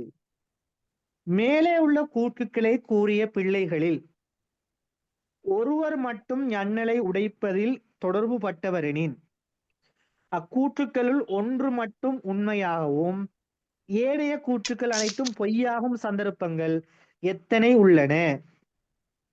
ஒரு கூற்று உண்மையாகவும் மற்ற கூற்றுகள் பொய்யாகிற சந்தர்ப்பம் எத்தனை இருக்குது? 3. பாருங்க, ஒரு சந்தர்ப்பம், 2 சந்தர்ப்பம், 3 சந்தர்ப்பம். ஒரு கூற்று உண்மையாகவும் மற்ற கூற்றுகள் பொய்யாகிற சந்தர்ப்பம் 3 சந்தர்ப்பங்கள் இருக்கு. அப்ப ஆன்சர் வந்து 3வது. மேலே உள்ள கூற்றுக்களை கூறிய பிள்ளைகளில் ஒருவர் மட்டும் ஞன்னலை உடைப்பதில் தொடர்பு பட்டவரெனின் அக்கூற்றுக்களுள் 2 மட்டும் உண்மையாகவும் 2 கூற்று உண்மையாகவும் ஏனைய அனைத்தும் பொய்யாகும் சந்தர்ப்பங்கள் எத்தனை உள்ளன? 2 கூற்று உண்மையா இருக்கணும். ஒரு கூற்று 1 சார். 1. ஒரே ஒரு சந்தர்ப்பம் தான் இருக்குது. சோ ஆன்சர் வந்து 1வது. அந்த கேள்வி திரும்ப கொஞ்சம் விளங்கப்படுத்தலுமா? எந்த கேள்விமா? 39, 40. ஓகே, 39 பாருங்க. என்ன கேள்வி? மேலே உள்ள கூற்றுக்களில் கூறிய பிள்ளைகளில் ஜன்னலை உடைப்பதில் தொடர்பு ஒருவர் மட்டும் ஜன்னலை உடைப்பதில் தொடர்பு ஒரு ஆள் தானே நாங்க எடுத்திருக்கோம். எல்லாத்துலயும் ஒரு ஆள் தான் உடைச்சன்னு எடுத்திருக்கோம். தொடர்பு பட்டவரெனின் அக்கூற்றுக்களுள் ஒரு கூற்று மட்டும் உண்மையா இருக்கணும். இங்க பாருங்க, அக்கீல் உடைச்சன்னு எடுத்தா எத்தனை கூற்று மட்டும் உண்மை?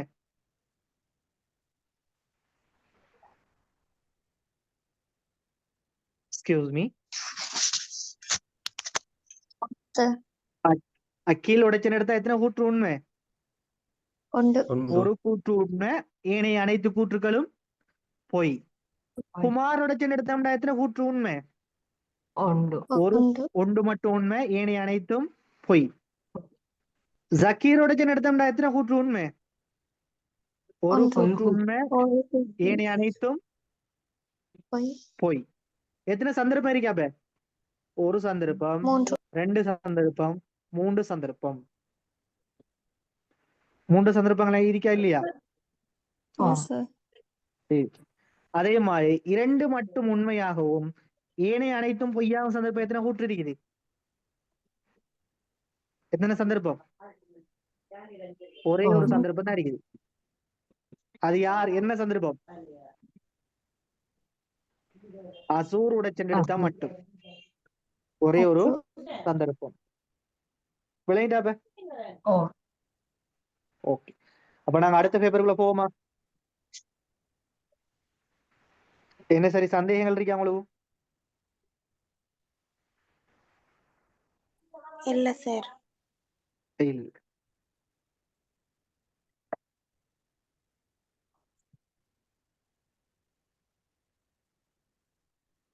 சரி, அடுத்த பேப்பருக்குள்ள போவோம்.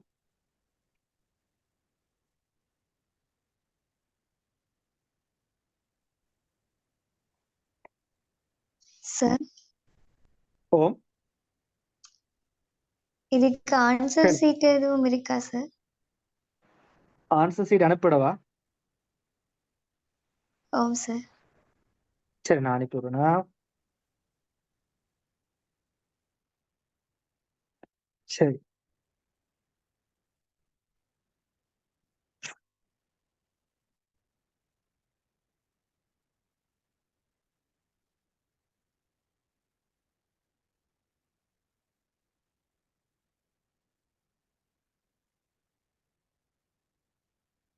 சரி, ஸ்கிரீன் ஷேர் ஆகிற இல்லைங்களா? ஓம் சார். ஓகே. இதுலயும் நாங்க பேப்பரை தொடர்ச்சியா செஞ்சுட்டு போறதா இல்ல? கேள்வியே பாருங்க, எதுல இருந்து செய்யலாம்? எந்த கேள்வியை ஃபர்ஸ்ட் செய்வோம்?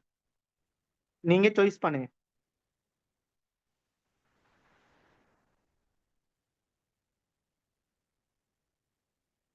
எல்லா கேள்வியும் கஷ்டமா தமிழங்குது. அப்படியா? ரெண்டாவது கேள்வியில இருந்து போவோம் சார். ரெண்டாவது கேள்வி. சரி, ரெண்டாவது கேள்வியை பாருங்க. 6 தொடக்கம் 10 வரையிலான ஒவ்வொரு வினாவிலும் எண் சோடிகள் 4 தரப்பட்டுள்ளன. அப்ப 4 எண் சோடிகள் தந்திருக்காங்க. அதில் உங்களுக்கு சரி 2 நிமிஷம் டைம் தரேன், குயிக்கா செய்யுங்க. ட்ரை பண்ணி பாருங்க. ஒரு 2 மினிட் டைம் தரேன், ட்ரை பண்ணி பாருங்க. எனக்கு தேவை நான் பேப்பர் செய்யறது இல்லை, நீங்க தான் பேப்பர் செஞ்சு ட்ரை பண்ணி பார்க்கணும். கொஞ்சம் ட்ரை பண்ணி பாருங்க.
சரி, செஞ்சீங்களா பேப்பரை?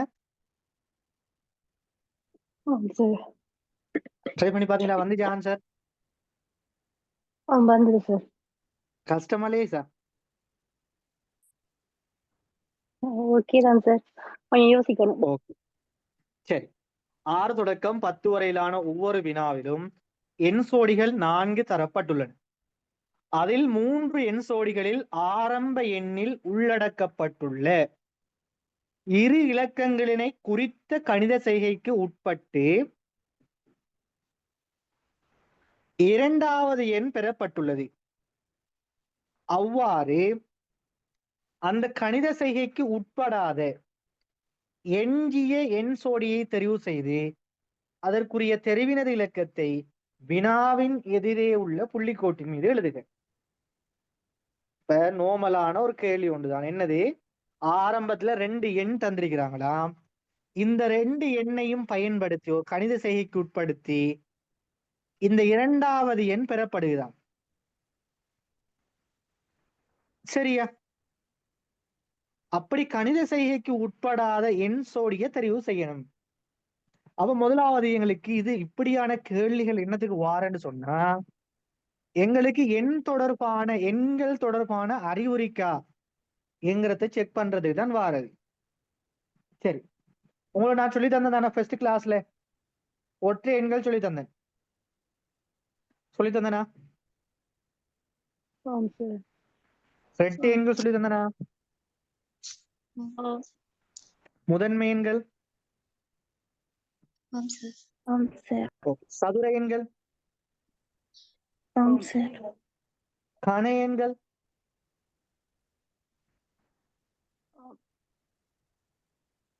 கண எண்கள் சொல்லி தந்தனா? வர்க்க எண்கள் தானே சார்? இல்ல கண எண்கள்னு சொல்லி உதாரணமா 1 இல்ல சார் அது சொல்ல இல்ல. 20 சொல்லலையா 8 20 எல்லாம் இல்ல சார் 1 8 27 36 எல்லாம் சொல்லலையா? இல்ல பாருங்க சார் ஒன்றின் ரெண்டுன்னு கணம் சொன்னா ரெண்டு எவ்வளவு? 3 தரம் எழுதி போயிருக்கு. ஒன்றின் கணம் ஒன்று. ஒன்றின் கணம் 1 ஒரு இலக்கத்தின் 3 மடங்கு. ஒரு இலக்கத்தின் 3 மடங்கு ஒன்றின் கணம் 1. அதே மாதிரி 2ன் கணம் 8. ஒன்றின் கணம் 1, 2ன் கணம் 8, 3ன் கணம் 27, 4ன் கணம்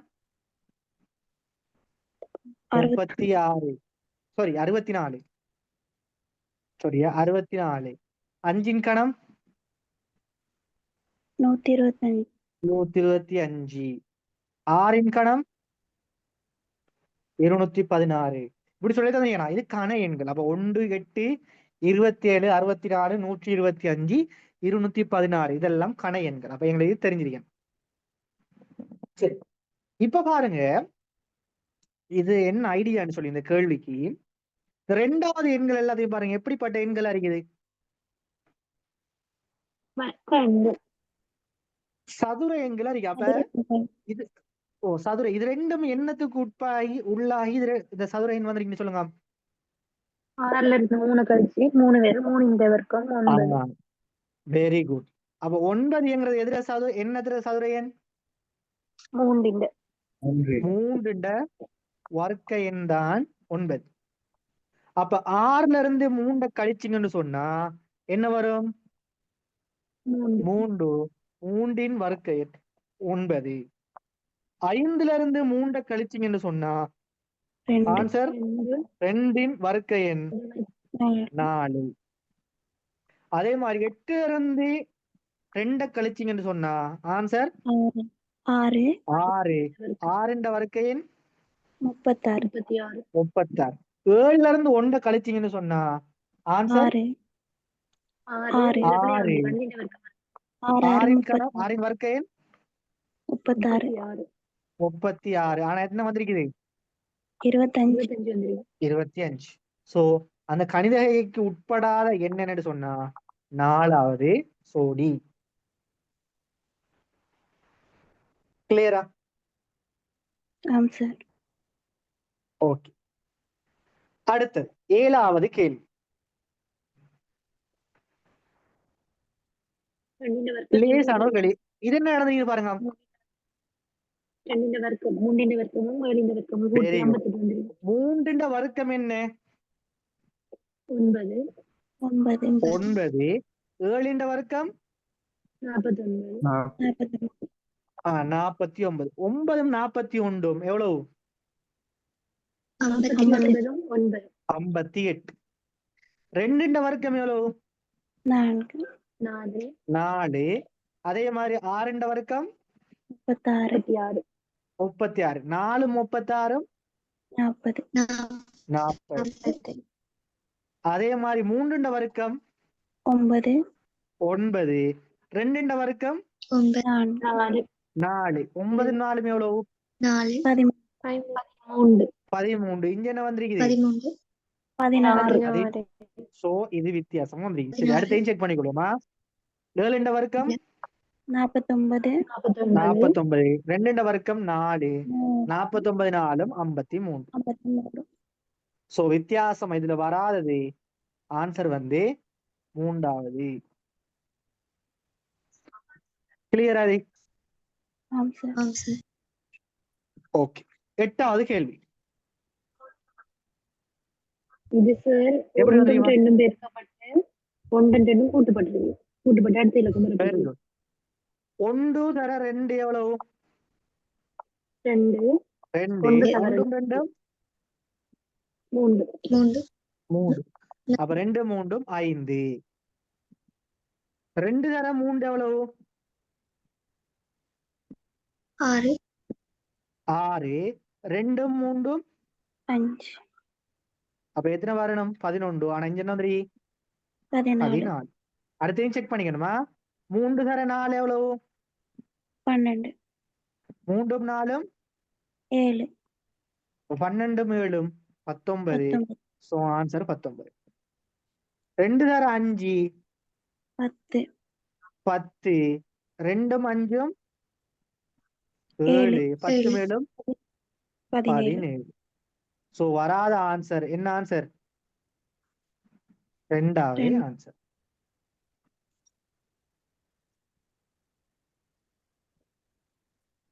சரியா? ஆம் சார். ஓகே. அடுத்தது ரெண்டும் ஒன்றும் கூட்டுப்பட்டு அதுல வர்க்கம் வெரி ரெண்டு குட். இலக்கமும் கூட்டு ஓகே.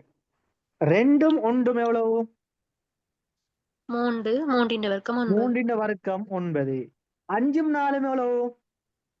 9 9. 9 வர்க்கம் எவ்வளவு?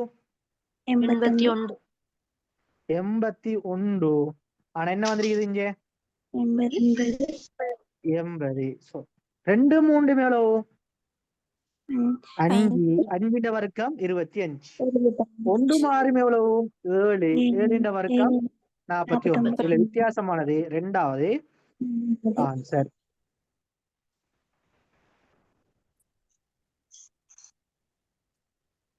சரி, அடுத்தது அடுத்தது சார் இப்போ முதலாவது இலக்கத்துல வர்க்கத்தோட பக்கத்துல வர இலக்கம் கூட்டிருக்காங்க. அப்ப 3 வர்க்கம் 9 பிளஸ் 1 10. 4 வர்க்கம் 16 பிளஸ் 3 19. அவ சொன்ன மாதிரி 7 வர்க்கம் எவ்வளவு? 49 49. பக்கத்துல வர 1 கூடினா 50. 4 வர்க்கம் எவ்வளவு? 16. 16 3 கூட்டினா 19. இந்த 3 வர்க்கம் எவ்வளவு? 9. 9 1 கூட்டினா 10. இப்ப 2 வர்க்கம் 4. 4 3 கூட்டினா 7 7. ஆனா என்ன வந்திருக்கீங்க? 9. சோ ஆன்சர் வந்து 1வது. கிளியரா பண்ண கேள்வி? சார் ஒரு நிமிஷத்துல இது எப்படி வந்திக்குன்னு சொல்லி கண்டுபிடிக்கலுமா சார்? என்னென்னமா நான் தான் சொன்னது, வர்க்க எண்கள் தெரியணும். கேள்வி இப்ப பார்த்தோன்னே எங்களுக்கு அதை கண்டுபிடிக்கிற மாதிரியான நுழைய இருக்கணும். அப்ப நிறைய கேள்வி நாங்க செய்யணும் இதே மாதிரி. ஏன்னா எங்களுக்கு இருக்கிறது இன்னும் நைத்திகது எத்தனை 14 சொன்னா இன்னும் 20 நாட்கள் தான் இருக்குது. ஸோ இருக்கிற நாட்களுக்குள்ள கொஞ்சம் ட்ரை பண்ணுங்க. நிறைய நான் உங்கள்ட்ட சொன்னது ஆரம்பத்திலேயே ஒரு ஐக்யூ புக் கொண்டு வாங்கி கேள்விகள் செஞ்சு பழகுங்க. நீங்க செய்ய ஸ்டார்ட்ல செய்யாம ஸ்டார்ட்ல செஞ்சா நல்லமா இல்லாட்டி கொஞ்சம் லாஸ்ட்ல அப்படி செஞ்சா நல்லமா? அது உங்களை பொறுத்தவரைமா. நீங்க கேள்விய பாப்பீங்க ஃபர்ஸ்ட்டுக்கு. இந்த கேள்விய பாப்பீங்க. உங்களுக்கு சம்டைம் என்ன செய்யலாம், இந்த கேள்வி விளங்கலாம் அல்லது விளங்காம போகலாம். அப்ப எங்களுக்கு தெரியணும் எப்படியும் எண் தொடர்கள் வந்தா எண் தொடர்கள் வந்து ஒன்று வர்க்க எண்கள் அல்லது அந்த எண்கள் பெருக்கப்படும், கூட்டுப்படும், கழித்தல். இதான் விஷயம் இருக்க போகுது. இதை தவிர வேற ஒரு விஷயமும் இல்லை. அப்ப நீங்க பாப்பீங்க, உங்களுக்கு செய்ய ஏழு மாறிக்கிறாது. வர்க்கங்களை யூஸ் பண்ணி பாப்பீங்க. நோமலா அந்த கேள்வியே பாப்பீங்க. செய்ய ஏழு மாறிக்கா உங்களுக்கு செய்ய ஏழு மாதிரி தான் நீங்க செய்வீங்க. இல்லாட்டி இதை விட்டு போட்டு உங்களுக்கு லேசான கேள்விக்கு போங்க. சரியா? சரி சார். சரி, அடுத்தது என்ன கேள்வி செய்வோம்? முதலாவது பாப்போமே சார். முதலாவது இருக்கட்டுமே, கொஞ்சம் கடைசியா பாப்போமே. சரி, வேற கேள்வி? முதலாவதுக்கு பிறகு மூணாவது கேள்வியும் செய்யும் சார். எப்படிமா? முதலாவதுக்கு பிறகு அந்த மூணாவது கேள்வி 11 தொடக்கம் 15 வரை, அது கொஞ்சம் கஷ்டமா மாதிரி இருக்கு. ஓகே, 11 தொடக்கம் 15 பாருங்க. இது ஒரு கஷ்டமும் இல்லை, இலகுவான ஒரு கேள்வி உண்டு. இது வந்து தரவுகளை ஒழுங்கமைத்தலோட தொடர்புடைய ஒரு வினா. கடைசியா நடந்த ஹெல்த் எம்ஐக்கும் இப்படி ஒரு கேள்வி வந்து ஹெல்த் எம்ஐலி நமக்கு யார் இருக்கீங்களா? இல்ல சார். ஹெல்த் எம்ஐக்கு இப்படி ஒரு கேள்வி ஒன்று வந்து 2 பில்டிங் இருக்குது, அதுல வைத்தியர்கள் டாக்டர்ஸ் மாதிரி ஒர்க் பண்ற முறையை பத்திய கேள்வி ஒன்று வந்த. சரி, இது எப்படி செய்யணும்னு பார்த்துக்கொள்ளுங்களா.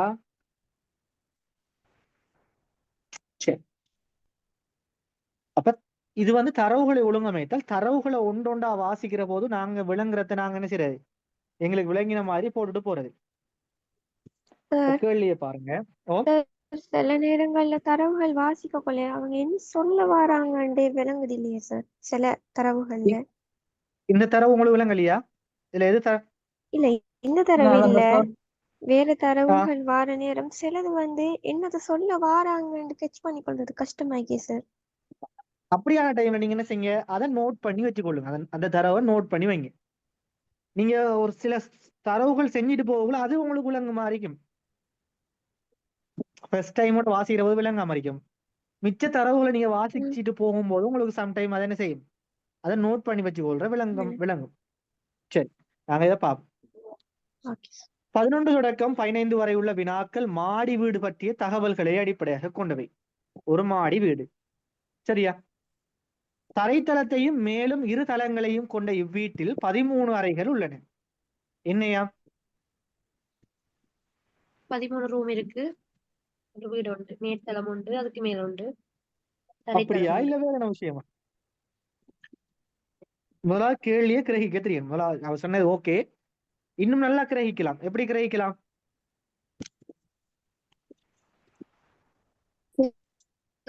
தரைத்தளத்தையும் சரி, ஃபர்ஸ்ட் ஃப்ளோர், செகண்ட் ஃப்ளோர். தரைத்தளத்தை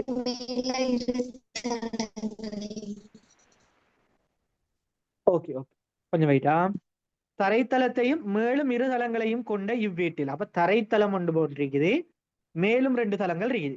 அப்ப எத்தனை தளங்கள்? 3. 3 மாடி. 3. தரைத்தளம் எங்க இருக்கும்? ஆக மேலுக்கு மசிலாக்கள் எப்படி போடுறா, இது தரைத்தளம், இது முதலாம் தளம், இது 2ஆம் தளம், இப்படி போடுறேன். இப்படி போட்டா சரி வருமா? இல்ல சார். பில்டிங்ல ஸ்ட்ரக்சருக்கே போடுவோம், அப்பதான் எங்களுக்கு லேஸ் அடிக்கும். இப்ப தரைத்தளம் எங்க இருக்கும்? கீழே இல்ல, அதுக்கு மேல என்ன இருக்கும்? ஃபர்ஸ்ட் ஃப்ளோர், முதலாம் தளம், அதுக்கு பிறகு 2ஆம் தளம். எப்படி? இந்த 3 தளங்கள்லயும் மொத்தம் எத்தனை வீடுகள் இருக்குது? 13 அறைகள் இருக்கு. என்ன? 13 அறைகள் இருக்குது, ரூம்ஸ் இருக்குது. அதில் 5ல் ஒருவரும் வசிப்பதில்லை. அதில் 5ல் எத்தனை பேர் ஒருத்தரும் வசிக்கிற இல்லையா? அப்ப வசிக்கிறது எத்தனையில? 8 ரூம்ல வசிக்காங்க, 5ல் யாரும் வசிக்கல. அவன் தந்த தரவுகளை போட்டுட்டோமா இல்லையா? முதலாவது தடவை போட்டோம் பாருங்க. தரைத்தளம், முதலாம் தளம், 2ஆம் தளம், 13 அறைகள், அதுல 8ல வசிக்காங்க, 5ல வசிக்கல. சோ முதலாவது தரவு முடிஞ்சு. அடுத்தது ஏனையவற்றில். அப்ப ஏனையவற்றில்டா அந்த 8 தளத்திலையுமே 2 வியாபாரிகளும், வியாபாரிகள் எத்தனை பேரு? 2 பேரும், 2 பொறியியலாளர்களும், 3 கணக்காளர்களும், 1 மருத்துவரும் வசிக்கின்றனர். 2 வியாபாரிகள், 2 பொறியியலாளர்கள், 3 கணக்காளர்கள், 1 மருத்துவர். ஒவ்வொரு தளத்திலும் குறைந்தபட்சம் 3 ஆகவோ அல்லது 6க்கு மேற்படாமலோ அறைகள் உள்ளன. என்னையா? ஒவ்வொரு தளத்திலையும் 3 குறையாமலும் 6க்கு மேற்படாமலும், 3 குறையாமலும் 6க்கு மேற்படாமலும் அறைகள் இருக்குதான். எத்தனை அறைகள் தெரியா? ஆனா 3 கூடல்ல 6, சாரி 3 குறையல்ல 6க்கு கூடல்ல. சரி, இது விளங்கிட்டா உங்களுக்கு? அடுத்தது, எந்த தளத்திலும் ஒரே பதவியை கொண்ட 2 வசிப்பதில்லை. என்னையா? ஒரே வேலையில இருக்காங்க, 2 பேர் இருக்க மாட்டாங்க. ஒரு தளத்தை, உதாரணமா தரைத்தளத்தை எடுத்தோம்டா, ஒரே வேலை செய்யற 2 பேர் இருப்பாங்களா? இல்ல இருக்க மாட்டாங்க. இப்ப பாருங்க, கணக்காளர்கள் எத்தனை பேர் இருக்காங்க? 3 பேர். 3 பேர் இருக்காங்க. எத்தனை தளங்கள் இருக்குது? 3 தளங்கள். தளம். ஒவ்வொன்றிலும் ஒரு ஆளை போடலாம்.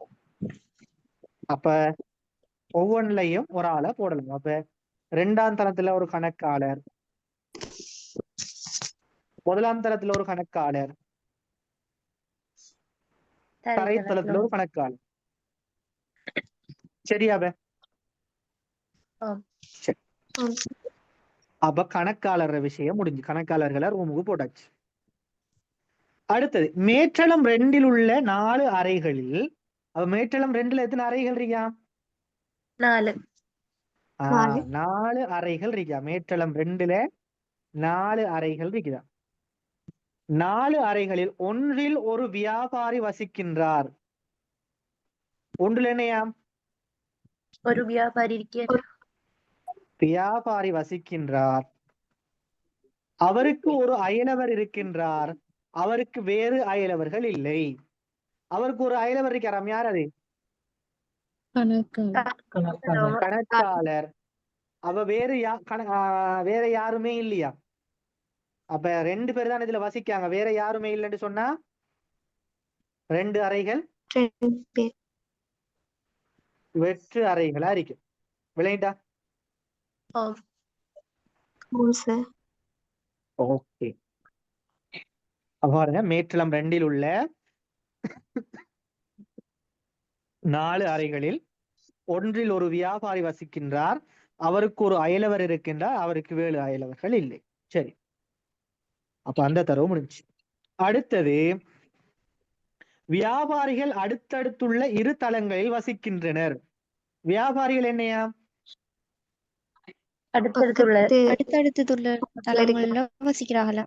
இப்ப இதுல வியாபாரி வசிச்சார் என்று சொன்னா அடுத்த வியாபாரி எங்க வசிப்பாரு? முதலாம் தளத்துல வசிப்பாரு. ஏன்னா அடுத்தடுத்து உள்ள தளங்கள்ல வசிக்கிறவர். சோ வியாபாரி. அப்ப வியாபாரி 2 பேர். எத்தனை பேர் வியாபாரிகள் இருக்காங்க? 2. அப்ப அந்த 2 பேர், அவங்க 2 பேருக்கும் ரூம் போட்டாச்சு. அது சரி. பொறியியலாளர்கள் எத்தனை பேர் இருக்காங்க? 2 பேர் இருக்கிறாங்க. இப்ப பொறியியலாளர்கள் 2ஆம் ஃப்ளோர்ல, செகண்ட் ஃப்ளோர்ல வரையிலுமா? 2ஆம் தளத்துல இல்ல. ஏன்னா அதுல ரூம்ஸ் இல்ல. இப்ப 2 ரூம்ஸ் வெட்டாரி, ரூம்ஸ் இல்ல. அவ பொறியியலாளர் எங்க வருவாங்க? தரைத்தளத்துல ஒன்றும் தரைத்தளத்துல உண்டும், ஃபர்ஸ்ட் ஃப்ளோர்ல உண்டு. சோ பொறியியலாளர்களையும் ரூமுக்கு போட்டாச்சு. பேலன்ஸ் யார் இருக்கா? ஒரு மருத்துவர் இருக்காரு. சரி, அடுத்த தடவை பாருங்க. மருத்துவர் ஒருவர் வியாபாரியின் அயலவர் அன்று. வியாபாரியோட அயலவர யார் வரமாட்டா? டாக்டர் வர மாட்டார். எங்க வருவார் டாக்டர்? டாக்டர் வந்து வியாபாரி வசிக்கிற தளத்துல வசிக்க மாட்டார். அப்ப டாக்டர் வந்து எங்க வசிப்பாருண்டா? வியாபாரி வசிக்காத தரைத்தளத்துல வசிப்பாரு, இருப்பாரு. வைத்தியரையும் போட்டாச்சா? வைத்தியரையும் போட்டாச்சு. அப்ப அந்த தரவு முடிஞ்சு. அடுத்த கடைசி தளம் மேற்றளம் 1 ஒரு அறையும் பெரிதாக இல்லை. முதலாம் தளத்துல என்னையா? 2 ஒன்றும் எம்டி இல்லையா? எத்தனை ரூம் இருக்கா முதலாம் தர இதுல? 3 ரூம்கள் இருக்கு, 3 அறைகள். மேற்றளம் 2ல 4 அறைகள், மேற்றளம் 1ல 3 அறைகள். மொத்தம் எத்தனை அறைகள்? 7. 13 அறைகள் மொத்தம் இந்த ரூம், இந்த ஃப்ளோர்ஸ்ல இருக்குது. அதுல 7 போனா தரைத்தளத்துல எத்தனை ரூம்ஸ் இருக்கு?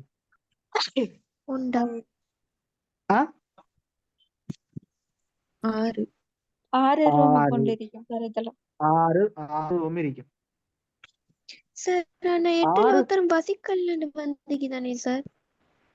இல்ல நான் கேக்குறது ரூம்ஸ் எத்தனை இருக்குன்னு கேக்குறேன். ரூம்ஸ் இருக்கு, சரியா? இப்ப தரைத்தளத்துல 6 பேர் வசிக்கிறாங்க. சாரி, 6 ரூம்ஸ் இருக்குது, 3 பேர் வசிக்கிறாங்க. எத்தனை ரூம்ஸ் வெற்றா இருக்கும்? 3 வெற்றா இருக்கும்.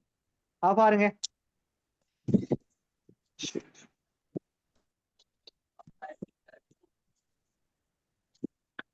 பாருங்க.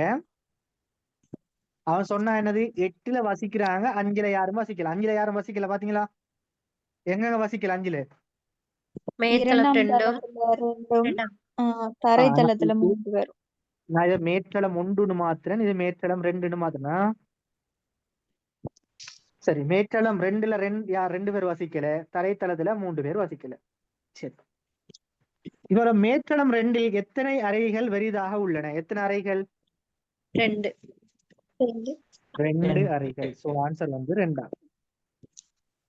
மேற்களம் 1இல் எத்தனை அறைகள் உள்ளன? மேற்களம் 1இல் எத்தனை அறைகள் உள்ளன? 6. மேற்களம் 1ல மேற்கடத்துல 3. 3 சார். 3. 1வது ஆன்சர். தரைத்தளத்தில் வசிப்பவர்களின் பதவிகள் யாவை? கணக்காளர், பொறியியலாளர், கணக்காளர், வைத்தியர். பொறியியலாளர், டாக்டர். 4வது ஆன்சர். மேற்களம் 1இல் வசிக்காதவர் யார்? வைத்தியர். வைத்தியர். சோ மருத்துவர். சோ ஆன்சர் வந்து 1வது. அடுத்தடுத்துள்ள இரு தளங்களில் மாத்திரம் வசிப்பவர்கள் யார்? வியாபாரி, பொறியியலாளர், கணக்காளர். கணக்காளர் வியாபாரி. இப்ப கணக்காளர் நீங்க சொன்னீங்கன்னு சொன்னா கீழே 3ல என்ன கேள்வின்னு பாருங்க. இரு தளங்களில் மாத்திரம். இரு தளங்களில் மாத்திரம் வசிப்பவர். அடுத்தடுத்துள்ள இரு தளங்களில் மாத்திரம். அடுத்தடுத்துள்ள 2 தளத்துல அடுத்தடுத்துள்ள 2 தளங்கள்ல மாத்திரம் வசிக்கணும். அடுத்தடுத்துள்ள 2 தளங்கள்ல மாத்திரம் வசிக்கணும். சோ கணக்காளரை பாத்தீங்கன்னா அடுத்தடுத்துள்ள 3 தளங்கள்ல வசிக்கணும். சோ கணக்காளர் வர மாட்டாரு. சோ ஆன்சர் வந்து மருத்துவர், வியாபாரி, பொறியியலாளர். வியாபாரி, பொறியியலாளர். சோ ஆன்சர் வந்து 2வது.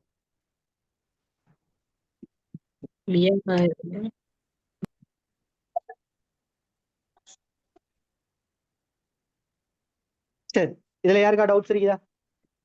சந்தேகங்கள்? இல்ல. சரி, அடுத்த என்ன கேள்வி செய்யலாம்? 21 பாப்போமே சார். 21. பெரிய ஒரு கணக்கு இருக்கட்டுமா? பெரிய ஒரு கணக்காக இருக்கட்டும். சரி, 16 தொடக்கம் 20 வரையான வினாவை பார்ப்போம். நான் தனியொரு விளங்கப்படுத்த வேண்டிய கேள்வியா? இது முக்கியமான கேள்வி. கடைசியா ஒரு எக்ஸாம்ல வந்த கேள்வி உண்டு. 21 தொடக்கம் 25 நல்ல ஒரு கேள்வி, லேசான கேள்வி, தெளிவா விளங்கப்படுத்துறேனா? சரி, 16 தொடக்கம் 20 வரை உள்ள வினாக்கள் பின்வரும் பந்தியையும் அதன் கீழ் தரப்பட்ட சொற்கள் பட்டியலையும் அடிப்படையாக கொண்டவை. ஓகே, ஒரு 3 நிமிஷம் டைம் தரேன், செஞ்சு பாருங்க.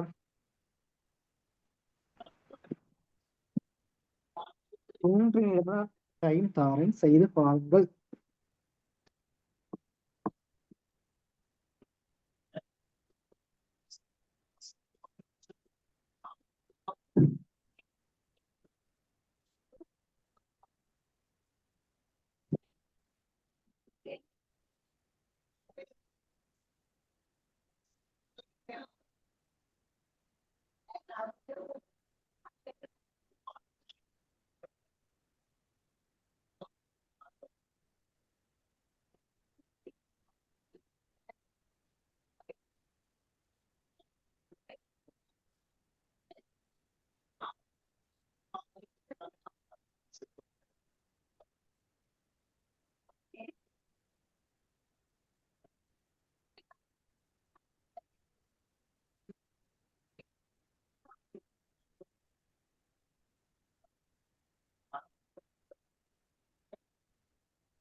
சரி, சரிங்களா?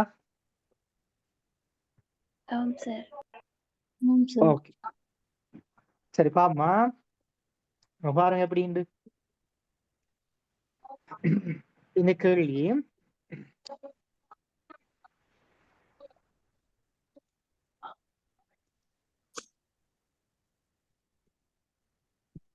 ஆயிரத்தி 1900 கடல்சார் மாசடைதலை தடுப்பதற்கான வளையம். என்ன தலைப்பு? கடல்சார் மாசடைதலை தடுப்பதற்கான வளையம். 1976 கடல்சார் வளைய சட்டம். இது கடைசியா MSO எக்ஸாமுக்கு இப்படி ஒரு கேள்வி வந்துச்சா? ஓகே, இப்படி ஒரு கேள்வி வந்தது, இடைவெளி நிரப்புற மாதிரி. இப்ப அண்மை காலமா இந்த இடைவெளி நிரப்புற கேள்வி அடிக்கடி வருது. சரியா? நான் கேள்வி எப்படியான கேள்வி போட்டுக்கிறேன், அண்மை காலங்கள்ல வரக்கூடிய கேள்விகளை போட்டுக்கிறேன். அண்மை காலங்கள்ல உளச்சார்பு எக்ஸாம்ஸுக்கு எப்படி கேள்விகள் கேட்கப்படுதோ அதே மாதிரியான வினாக்களை போட்டுக்கிறேன். சோ இதே மாதிரி தான் கேள்வி வருமானு கேட்டா இன்ஷால்லா இப்படிதான் வரும்னு நம்புறேன். ஏன்னா இப்படிதான் வரும். அடுத்த இது இல்லாம கேள்விகள் வரலாமாண்டா சம்டைம் வரலாம், வராமையே போகலாம். இதே மாதிரியான நிறைய கேள்விகள் வரும், அது நான் ஷுவர் பண்ணி சொல்லுவேன். நாங்க படிக்கிற மாதிரியான நிறைய கேள்விகள் வரும். ஆனா இதே கேள்விதான் எக்ஸாக்டா வருமா? இல்ல நாங்க படிக்கிற கேள்விதான் சரி அங்க வருமா? இல்ல இல்ல. அதை நல்லா விளங்கி கொள்ளணும், தெளிவா விளங்கி கொள்ளணும். சோ நாங்க படிக்கிற விஷயம் கன்செப்ட நல்லா விளங்கி கொள்ளுங்க. சோ அதை வச்சுக்கொண்டு நாங்க எக்ஸாம்ஸுக்கு சிட் பண்ற மாதிரி போங்க. அதோட மட்டும் நாங்க இங்க படிக்கிறதோட மட்டும் நின்றாம இருக்கக்கூடிய 20 நாட்களை பிரயோசனமா பயன்படுத்துங்க. உங்களுக்கு நான் உங்கள்கிட்ட ஆரம்பத்துல சொன்னேன், ஒரு புத்தகம் கொண்டு வாங்க, ஐக்கியூ புக் கொண்டு வாங்கி அதுல கேள்விகளை செஞ்சு பழகுங்க. செஞ்சு பழகுற போது உங்களுக்கு என்ன சரி டவுட்ஸ் என்னமோ இருந்தா எனக்கு இந்த வாட்ஸ்அப் நம்பருக்கு அனுப்பி விடுங்க. நான் அவங்களுக்கு என்ன செய்வேன், அதை தெளிவுபடுத்தி அனுப்புவேன். சரி, இப்ப நாங்க கேள்விக்குள்ள போவோம். 1976 கடல்சார் வளைய சட்டம் மாசடைதலை தடுப்பதற்கான வளையங்களை ஸ்தாபிப்பதற்கான வாய்ப்பை ஏற்படுத்துகின்றது. அந்த வளையங்களை நாட்டு கடலுக்கு தனியாக கடலுக்கு தனியாக அமைக்க வேண்டுமா? கடலுக்கு அந்த சொற்களை போட்டு பாருங்க. மாசடைதல் வர தனியாக அமைக்கப்பட வேண்டுமா? நாட்டு கடலுக்கு தனியாக அமைக்கப்படணும் அப்படி சொல்றியா? நாம இல்ல, நாட்டுக்கடலுக்கு கடல் அமைக்கப்பட வேணும் அப்படி சொல்றா? வித்தியாசம் அமைக்கப்படணும் இல்ல, நாட்டு கடலுக்கு அடுத்ததாக என்ன செய்யணும்? அமைக்க வேண்டும். சோ நாட்டுக்கடலுக்கு அடுத்ததாக அமைக்க வேண்டும். உங்களுக்கு போன முறை MSO எக்ஸாமுக்கு வந்தது என்ன கேள்விண்டா, ஜவஹர்லால் நேருல ஆப்ரஹாம் லிங்கன் அவரு தண்ட மகனுக்கு எழுதின ஒரு கடிதம் ஒன்று வந்து நினைக்கிறேன், அதுல ஃபில் பண்ண சொல்லி. சரி, அப்ப நாட்டு கடலுக்கு அடுத்ததாக அமைக்க வேண்டும் எனவும் அத்தகைய வளையங்களில் மாசடைதலை தடுப்பதற்கும் சுற்றாடல் சமநிலையை இப்ப நான் முடியுது. அப்ப என்னத்துல ஆரம்பிக்கும்? பேணுவதற்கும் இப்ப நான் முடிஞ்ச என்னத்துல ஆரம்பிக்கும்? பானாவுல வரக்கூடிய ஒரு சொல்ல ஆரம்பிக்கும். பானாவுல வரக்கூடிய சொல்ல என்ன இருக்கீங்க? பேணுவதற்கும் பிரகடனமும் இருக்குது, பேணுவதும் இருக்குது. அப்ப சமநிலையை பிரகடனத்தின் வராது. அப்ப என்ன வரும்? சமநிலையை பேணுவதற்கும். சோ 7வது வரும், பேணுவதற்கும் உரிய அமைச்சர் நடவடிக்கைகளை மேற்கொள்ள வேண்டும் எனவும் அதில் பிரகடனப்படுத்தப்படுகின்றது. கடல்சார் வளைய பிரகடனத்தின் இப்ப நான் முடிஞ்ச இடத்துல ஆரம்பிக்கும். பானாவுல வரக்கூடிய அடுத்த சொல்ல என்ன இருக்குது? பிரகடனத்தின் கீழ் நாட்டுக்கடல் அளக்கப்படும் மூலக்கோட்டிலிருந்து 200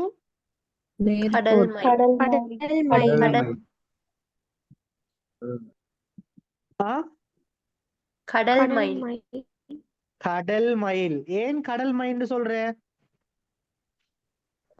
கடல் அளக்குற நாங்க என்னத்துல? கடல் மைல்ல தான் கடலை அளப்போம். நாட்டு கடல் எப்படி அளக்குற நாங்க? கடல் அளக்குறது கடல் மைல்ல. அப்ப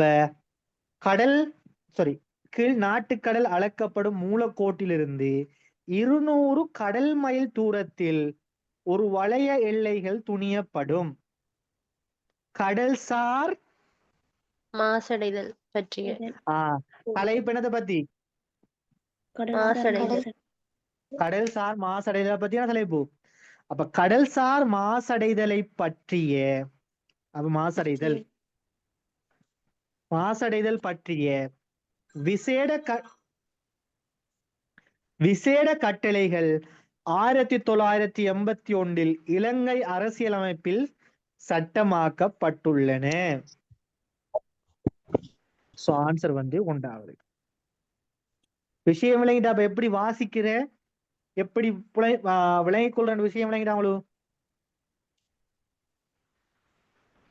இப்ப தெளிவா இந்த சொற்களை போட்டு வாசிச்சு பாருங்க. எப்படி திரும்ப வாசிச்சு பாருங்க. 1976 கடல்சார் வளைய சட்டம் மாசடைதலை தடுப்பதற்கான வளையங்களை தாபிப்பதற்கான வாய்ப்பை ஏற்படுத்துகின்றது. அந்த வளையங்களை நாட்டு கடலுக்கு அடுத்ததாக அமைக்க வேண்டும். இந்த சோல்தான் இடத்துல விளங்கல சார். நாட்டுக்கடலுக்கு அடுத்ததாக அமைக்கிறேன்னு சொன்னா நாட்டுக்கடல் இருக்குதானே? நாட்டுக்கடல் என்னையா சார்? ஒவ்வொரு நாட்டுக்கும் தனித்தனியா தானே சார் அந்த கடல் எல்லைகள் பிரிச்சு கொடுத்துருப்பாங்க. இத பாருங்க என்ன சொல்லியாண்டு இந்த துண்டு.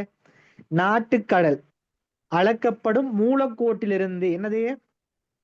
மூலக்கோட்டிலிருந்து 200 கடல் மைல்.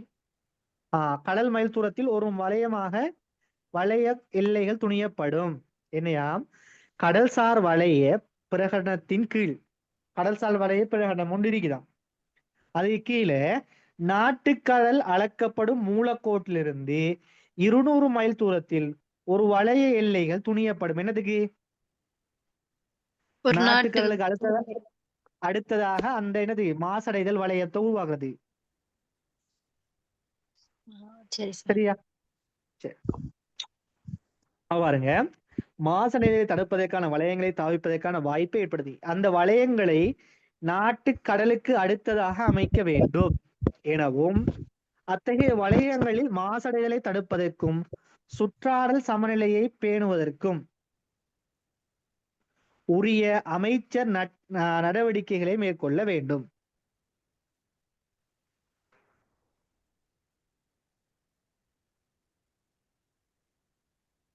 சரியா?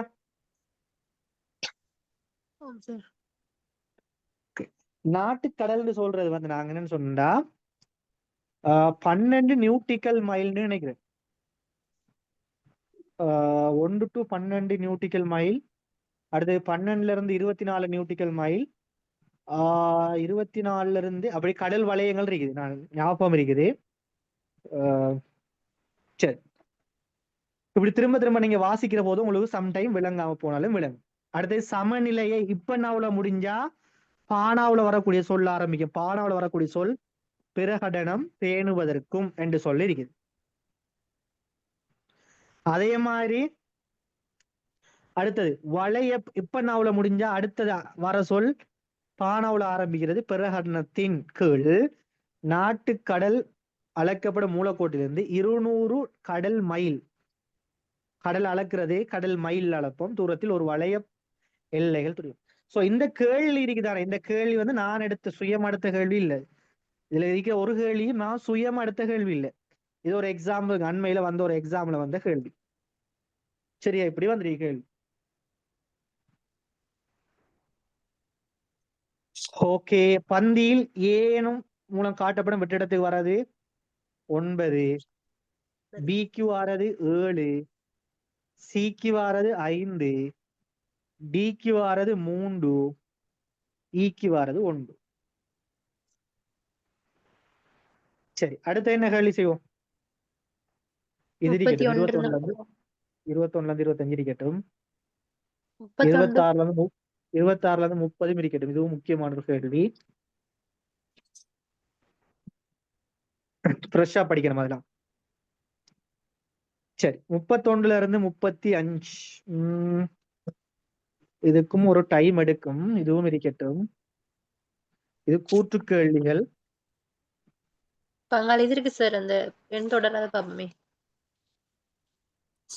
இதை பாப்பா 41ல இருந்து 45 சம்டைம். இது லேசான கேள்வி தானே, லேசான கேள்வி பாப்பா.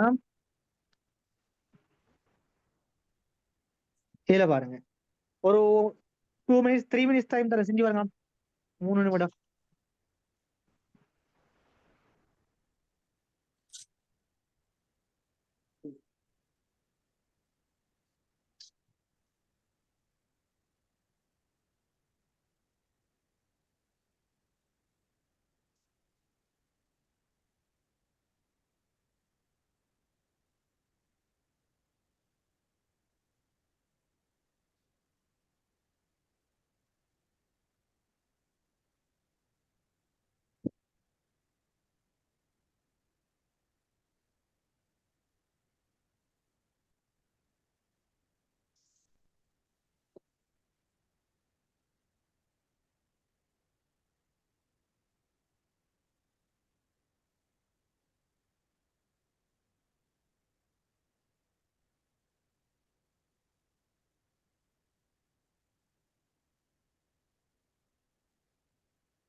சரி, செஞ்சீங்களா?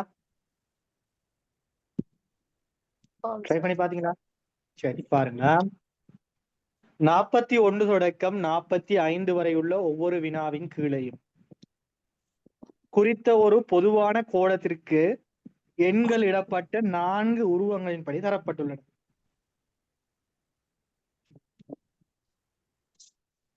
நான்கு உருவங்களின்படி தரப்பட்டுள்ளன.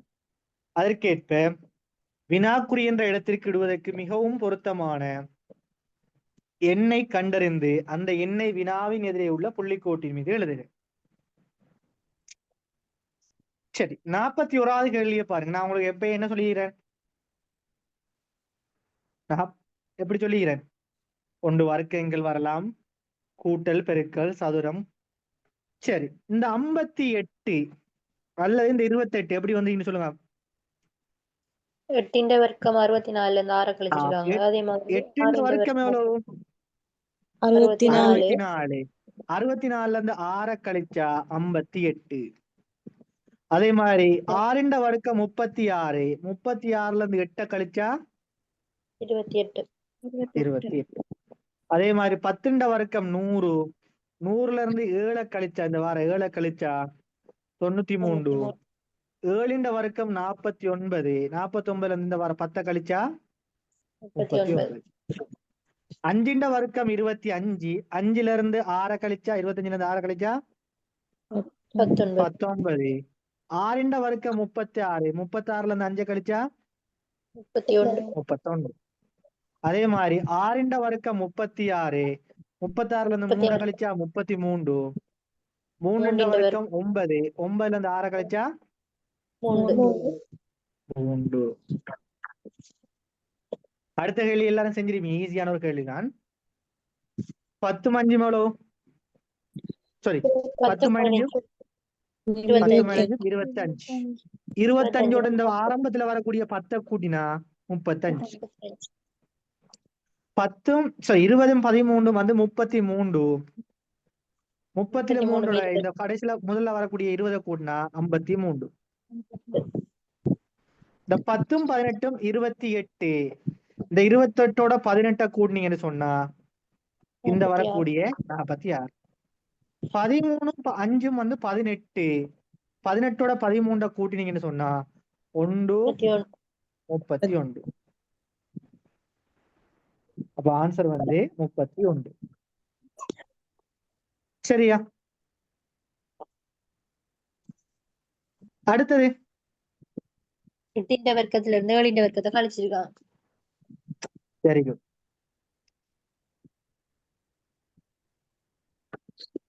இப்ப பாருங்க, 8 வர்க்கம் எவ்வளவு? 64. 64ல இருந்து 7 வர்க்கம் 49 கழிச்சீங்கன்னா 15.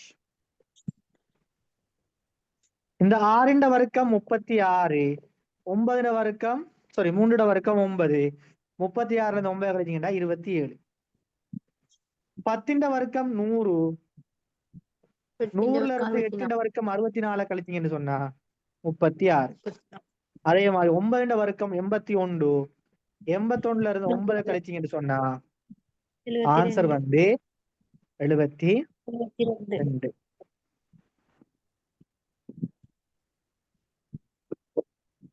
சரி, 44வது கேள்வி எல்லாரும் செஞ்சிருப்பீங்கன்னு நினைக்கிறேன். 44வது கேள்வி என்ன சொன்னா 4 தர 5 எவ்வளவு? 20. 20. 2 6 கழிச்சிருக்காங்க. 20ல இருந்து 6 கழிச்சா 14. அதே மாதிரி 7 8 56. 56. 4 தர 5 20. 56 20 கழிச்சா 49. 36.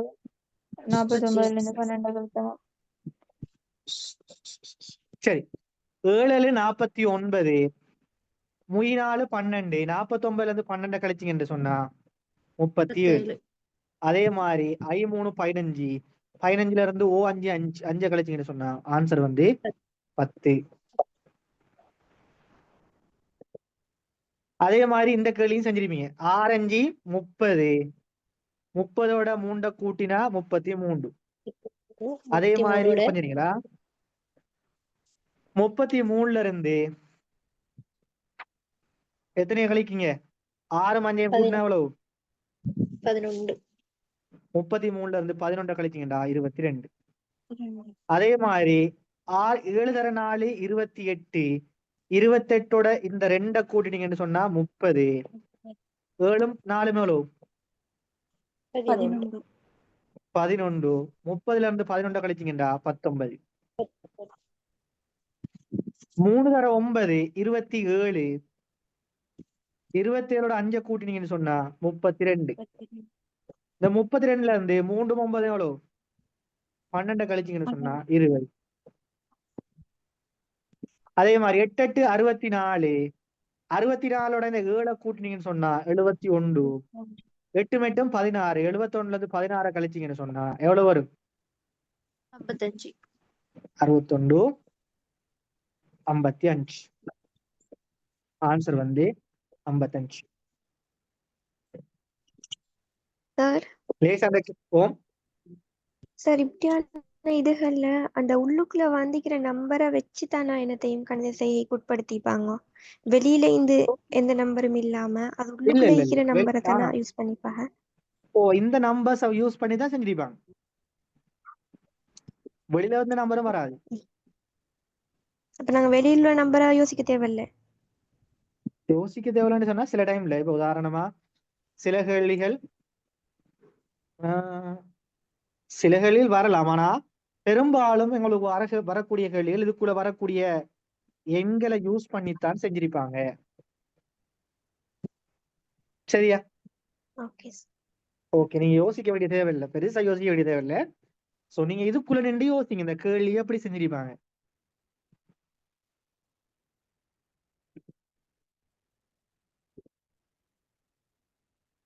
பயப்படாதீங்க, ஒன்னும் பயப்படாதீங்க, எல்லாம் ஈஸியான ஒரு கேள்விதான். ட்ரை பண்ணா எல்லாம் பேசி திரும்ப திரும்ப செஞ்சு பாருங்க, பழகுங்க, கேள்விகளை செஞ்சு பாருங்க. 20 நாட்கள் அழகா போதும். செஞ்சு பார்த்தீங்கன்னா சரி, செஞ்சு பார்த்து பழகி எடுத்தா சரி. பயப்படாதீங்க, மனம் தளராதீங்க. இருக்கிற 20 நாள் போதும். இருக்கிற 20 நாளைக்குள்ள நீங்க நல்லா படிச்சீங்கன்னா போதும். எதுவும் 7 ஆண்டு இல்லை, நாங்க எல்லாருக்கும் 7. கொஞ்சம் ட்ரை பண்ணா சரி. இருக்கக்கூடிய காலங்கள்ல நல்லா தமிழ் மொழித்திறனை படிங்க, ஐக்கியூவை முடியுமான அளவு நல்லா படிங்க. படிச்சுட்டு நாங்க போய் எக்ஸாம்ல செஞ்சு பார்த்தோம்னா பயப்படாம எக்ஸாம் ஹாலுக்கு போங்க, பயப்படாம போங்க. திடமான உங்களுக்கு தெரிஞ்ச கேள்வியில இருந்து ஸ்டார்ட் பண்ணுங்க, செஞ்சுட்டு போங்க. அவ்வளவுதான் விஷயம். ஓகேவா? சரி, ஓகே. மிச்ச கேள்விகள் எத்தனை கேள்வி இருக்குது? 5 10 15 20 25 30 கேள்வி இருக்கிறேன். ஓகே, அடுத்த கிளாஸ்ல பார்ப்போம். குயிக்கா படிப்போமா? எக்ஸ்ட்ரா ஒரு கிளாஸ் போட வேண்டி வந்தாலும் வரேன், நான் அது ஃப்ரீயா போட்டு செஞ்சு தரேன். சரியா? சார் ஒரு டவுட் உண்டு சார். சொல்லுங்கம்மா. அந்த புள்ளிக்கோட்டுல ஆன்சர் நம்ம எழுதுற டைம்ல வந்து ஆன்சர் பிழைன்னு சொன்ன வெட்டி போட்டு எழுதலுமா சார்? என்ன விஷயம்னு சொன்னா அதுதான் நான் ஆரம்பத்தில் சொல்லணும். நீங்க விடை எழுதும் போது ஒரு தரம் எழுத பாருங்க, ட்ரை பண்ணுங்க. ஒரே ஒரு தரம் எழுத ட்ரை பண்ணுங்க. உங்களுக்கு ஷுவரா ஆனது பிறகு தான் நீங்க இந்த புள்ளி கோட்டில் எழுத பாருங்க. அதுக்கு முதல்ல நீங்க இதுல நோட் பண்ணிக்கொள்ளுங்க, இங்க மார்க் பண்ணிக்கொள்ளுங்க, எங்க அவரோட எங்க நம்பரை சரி போடுங்க அல்லது கோட் அடிங்க. ஆனா கடைசியா கட்டாயம் புள்ளி கோட்ல எழுதணும். அப்ப புள்ளி கோட்ல கோடு எழுதும் போது கோடும் போட்டு கோட் புள்ளிக்கோட்டுலயும் எழுதுனா பிரச்சனை இல்லையா? இல்ல அவன் சொல்லியா புள்ளி கோட்ல எழுதலையா, நீங்க கோட் அடிச்சு வைங்க. உங்களுக்கு சந்தேகம் இருந்தா அதுக்கு பிறகு நீங்க திரும்ப ஒரு தரம் வந்து பாக்குறது டைம் ஒன்று இருந்தா பார்த்துட்டு அது பிழையா இருந்தா நீங்க உங்களோட நம்பரை நீங்க எழுதலாம். சாரி, அப்படித்தான் சம்டைம் எழுதிட்டீங்க ஒரு பிரச்சனை வந்தா ஒரு தரம் வெட்டி போட்டும் திரும்ப ஒரு தரம் நம்பரை மட்டும் எழுதுங்க. ஒரு தரம் மட்டும் வெட்டுங்க. சரியா? போட்டு சிலாக்கள் என்ன செய்யற கலர் அடிக்கிறேன் டிச்சு போட்டு அதை அப்படி செய்யாம ஒரு தரம் எழுதிட்டீங்க பிள்ளையாயிட்டுன்னு சொன்னா வெட்டி போட்டு திரும்ப ஒரு நம்பரை போடும் பக்கத்துல. ஒரு தரம் வெட்டுங்களா சார்? இதுல இந்த எங்களுக்கு என்னத்தையும் இம்பார்ட்டன்டா வரதா இந்த அதை அண்டர்லைன் பண்ணி வச்சா பரவாயில்லையா பேப்பர்ல? பிரச்சனை இல்லை, அது உங்க பேப்பர்ல நீங்க என்ன வேணாலும் முக்கியமான செய்யலாம். தகவல்கள். நீங்க என்ன வேணாலும் செய்யலாம். இந்த புள்ளி கோட்ல மட்டும் நீங்க ஆன்சர் எழுதினா சரி. அப்ப நாங்க அதை அண்டர்லைன் விளையாட பண்ணா திரும்ப விஷயம் அழிச்சிட்டு வரணும்னு ஏன்னு ஒன்றும் சொன்னா இல்லையா? எங்களுக்கு பேப்பர்ல இன்ஸ்ட்ரக்ஷன் ஒன்று தந்திருப்போம் ஆரம்பத்துல. அந்த இன்ஸ்ட்ரக்ஷனை நல்லா வாசிச்சீங்கன்னு சொன்னா உங்களுக்கு நல்லா விளக்கும். என்ன செய்யணும் பேப்பர்ல? நீலம் அல்லது கருத்த பென்களை யூஸ் பண்ணணும். அடுத்தது ரெட் பென்னை யூஸ் பண்ண கூடாது. அதே மாதிரி பென்சில் யூஸ் பண்ண கூடாது. இது தவிர்ந்த மத்த எல்லா வேலையும் நீங்க செய்யலாம். அதுல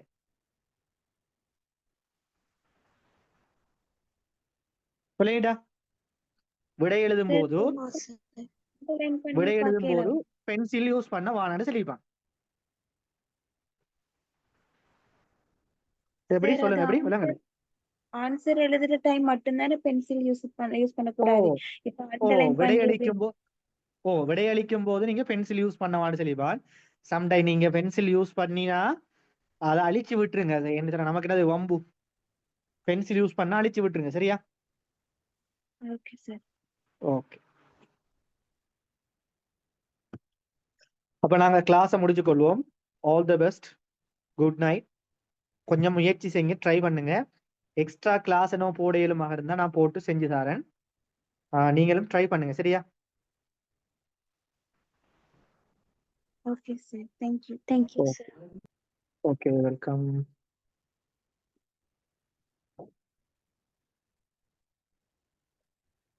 சரி, அடுத்த கிளாஸ் வந்து அடுத்த ஞாயிற்றுக்கிழமை இருக்கும். இடையில போட இயலுமாக இருந்தா நான் போட்டு வச்சிருக்கிறேன். சரி, ஓகே, குட் நைட்.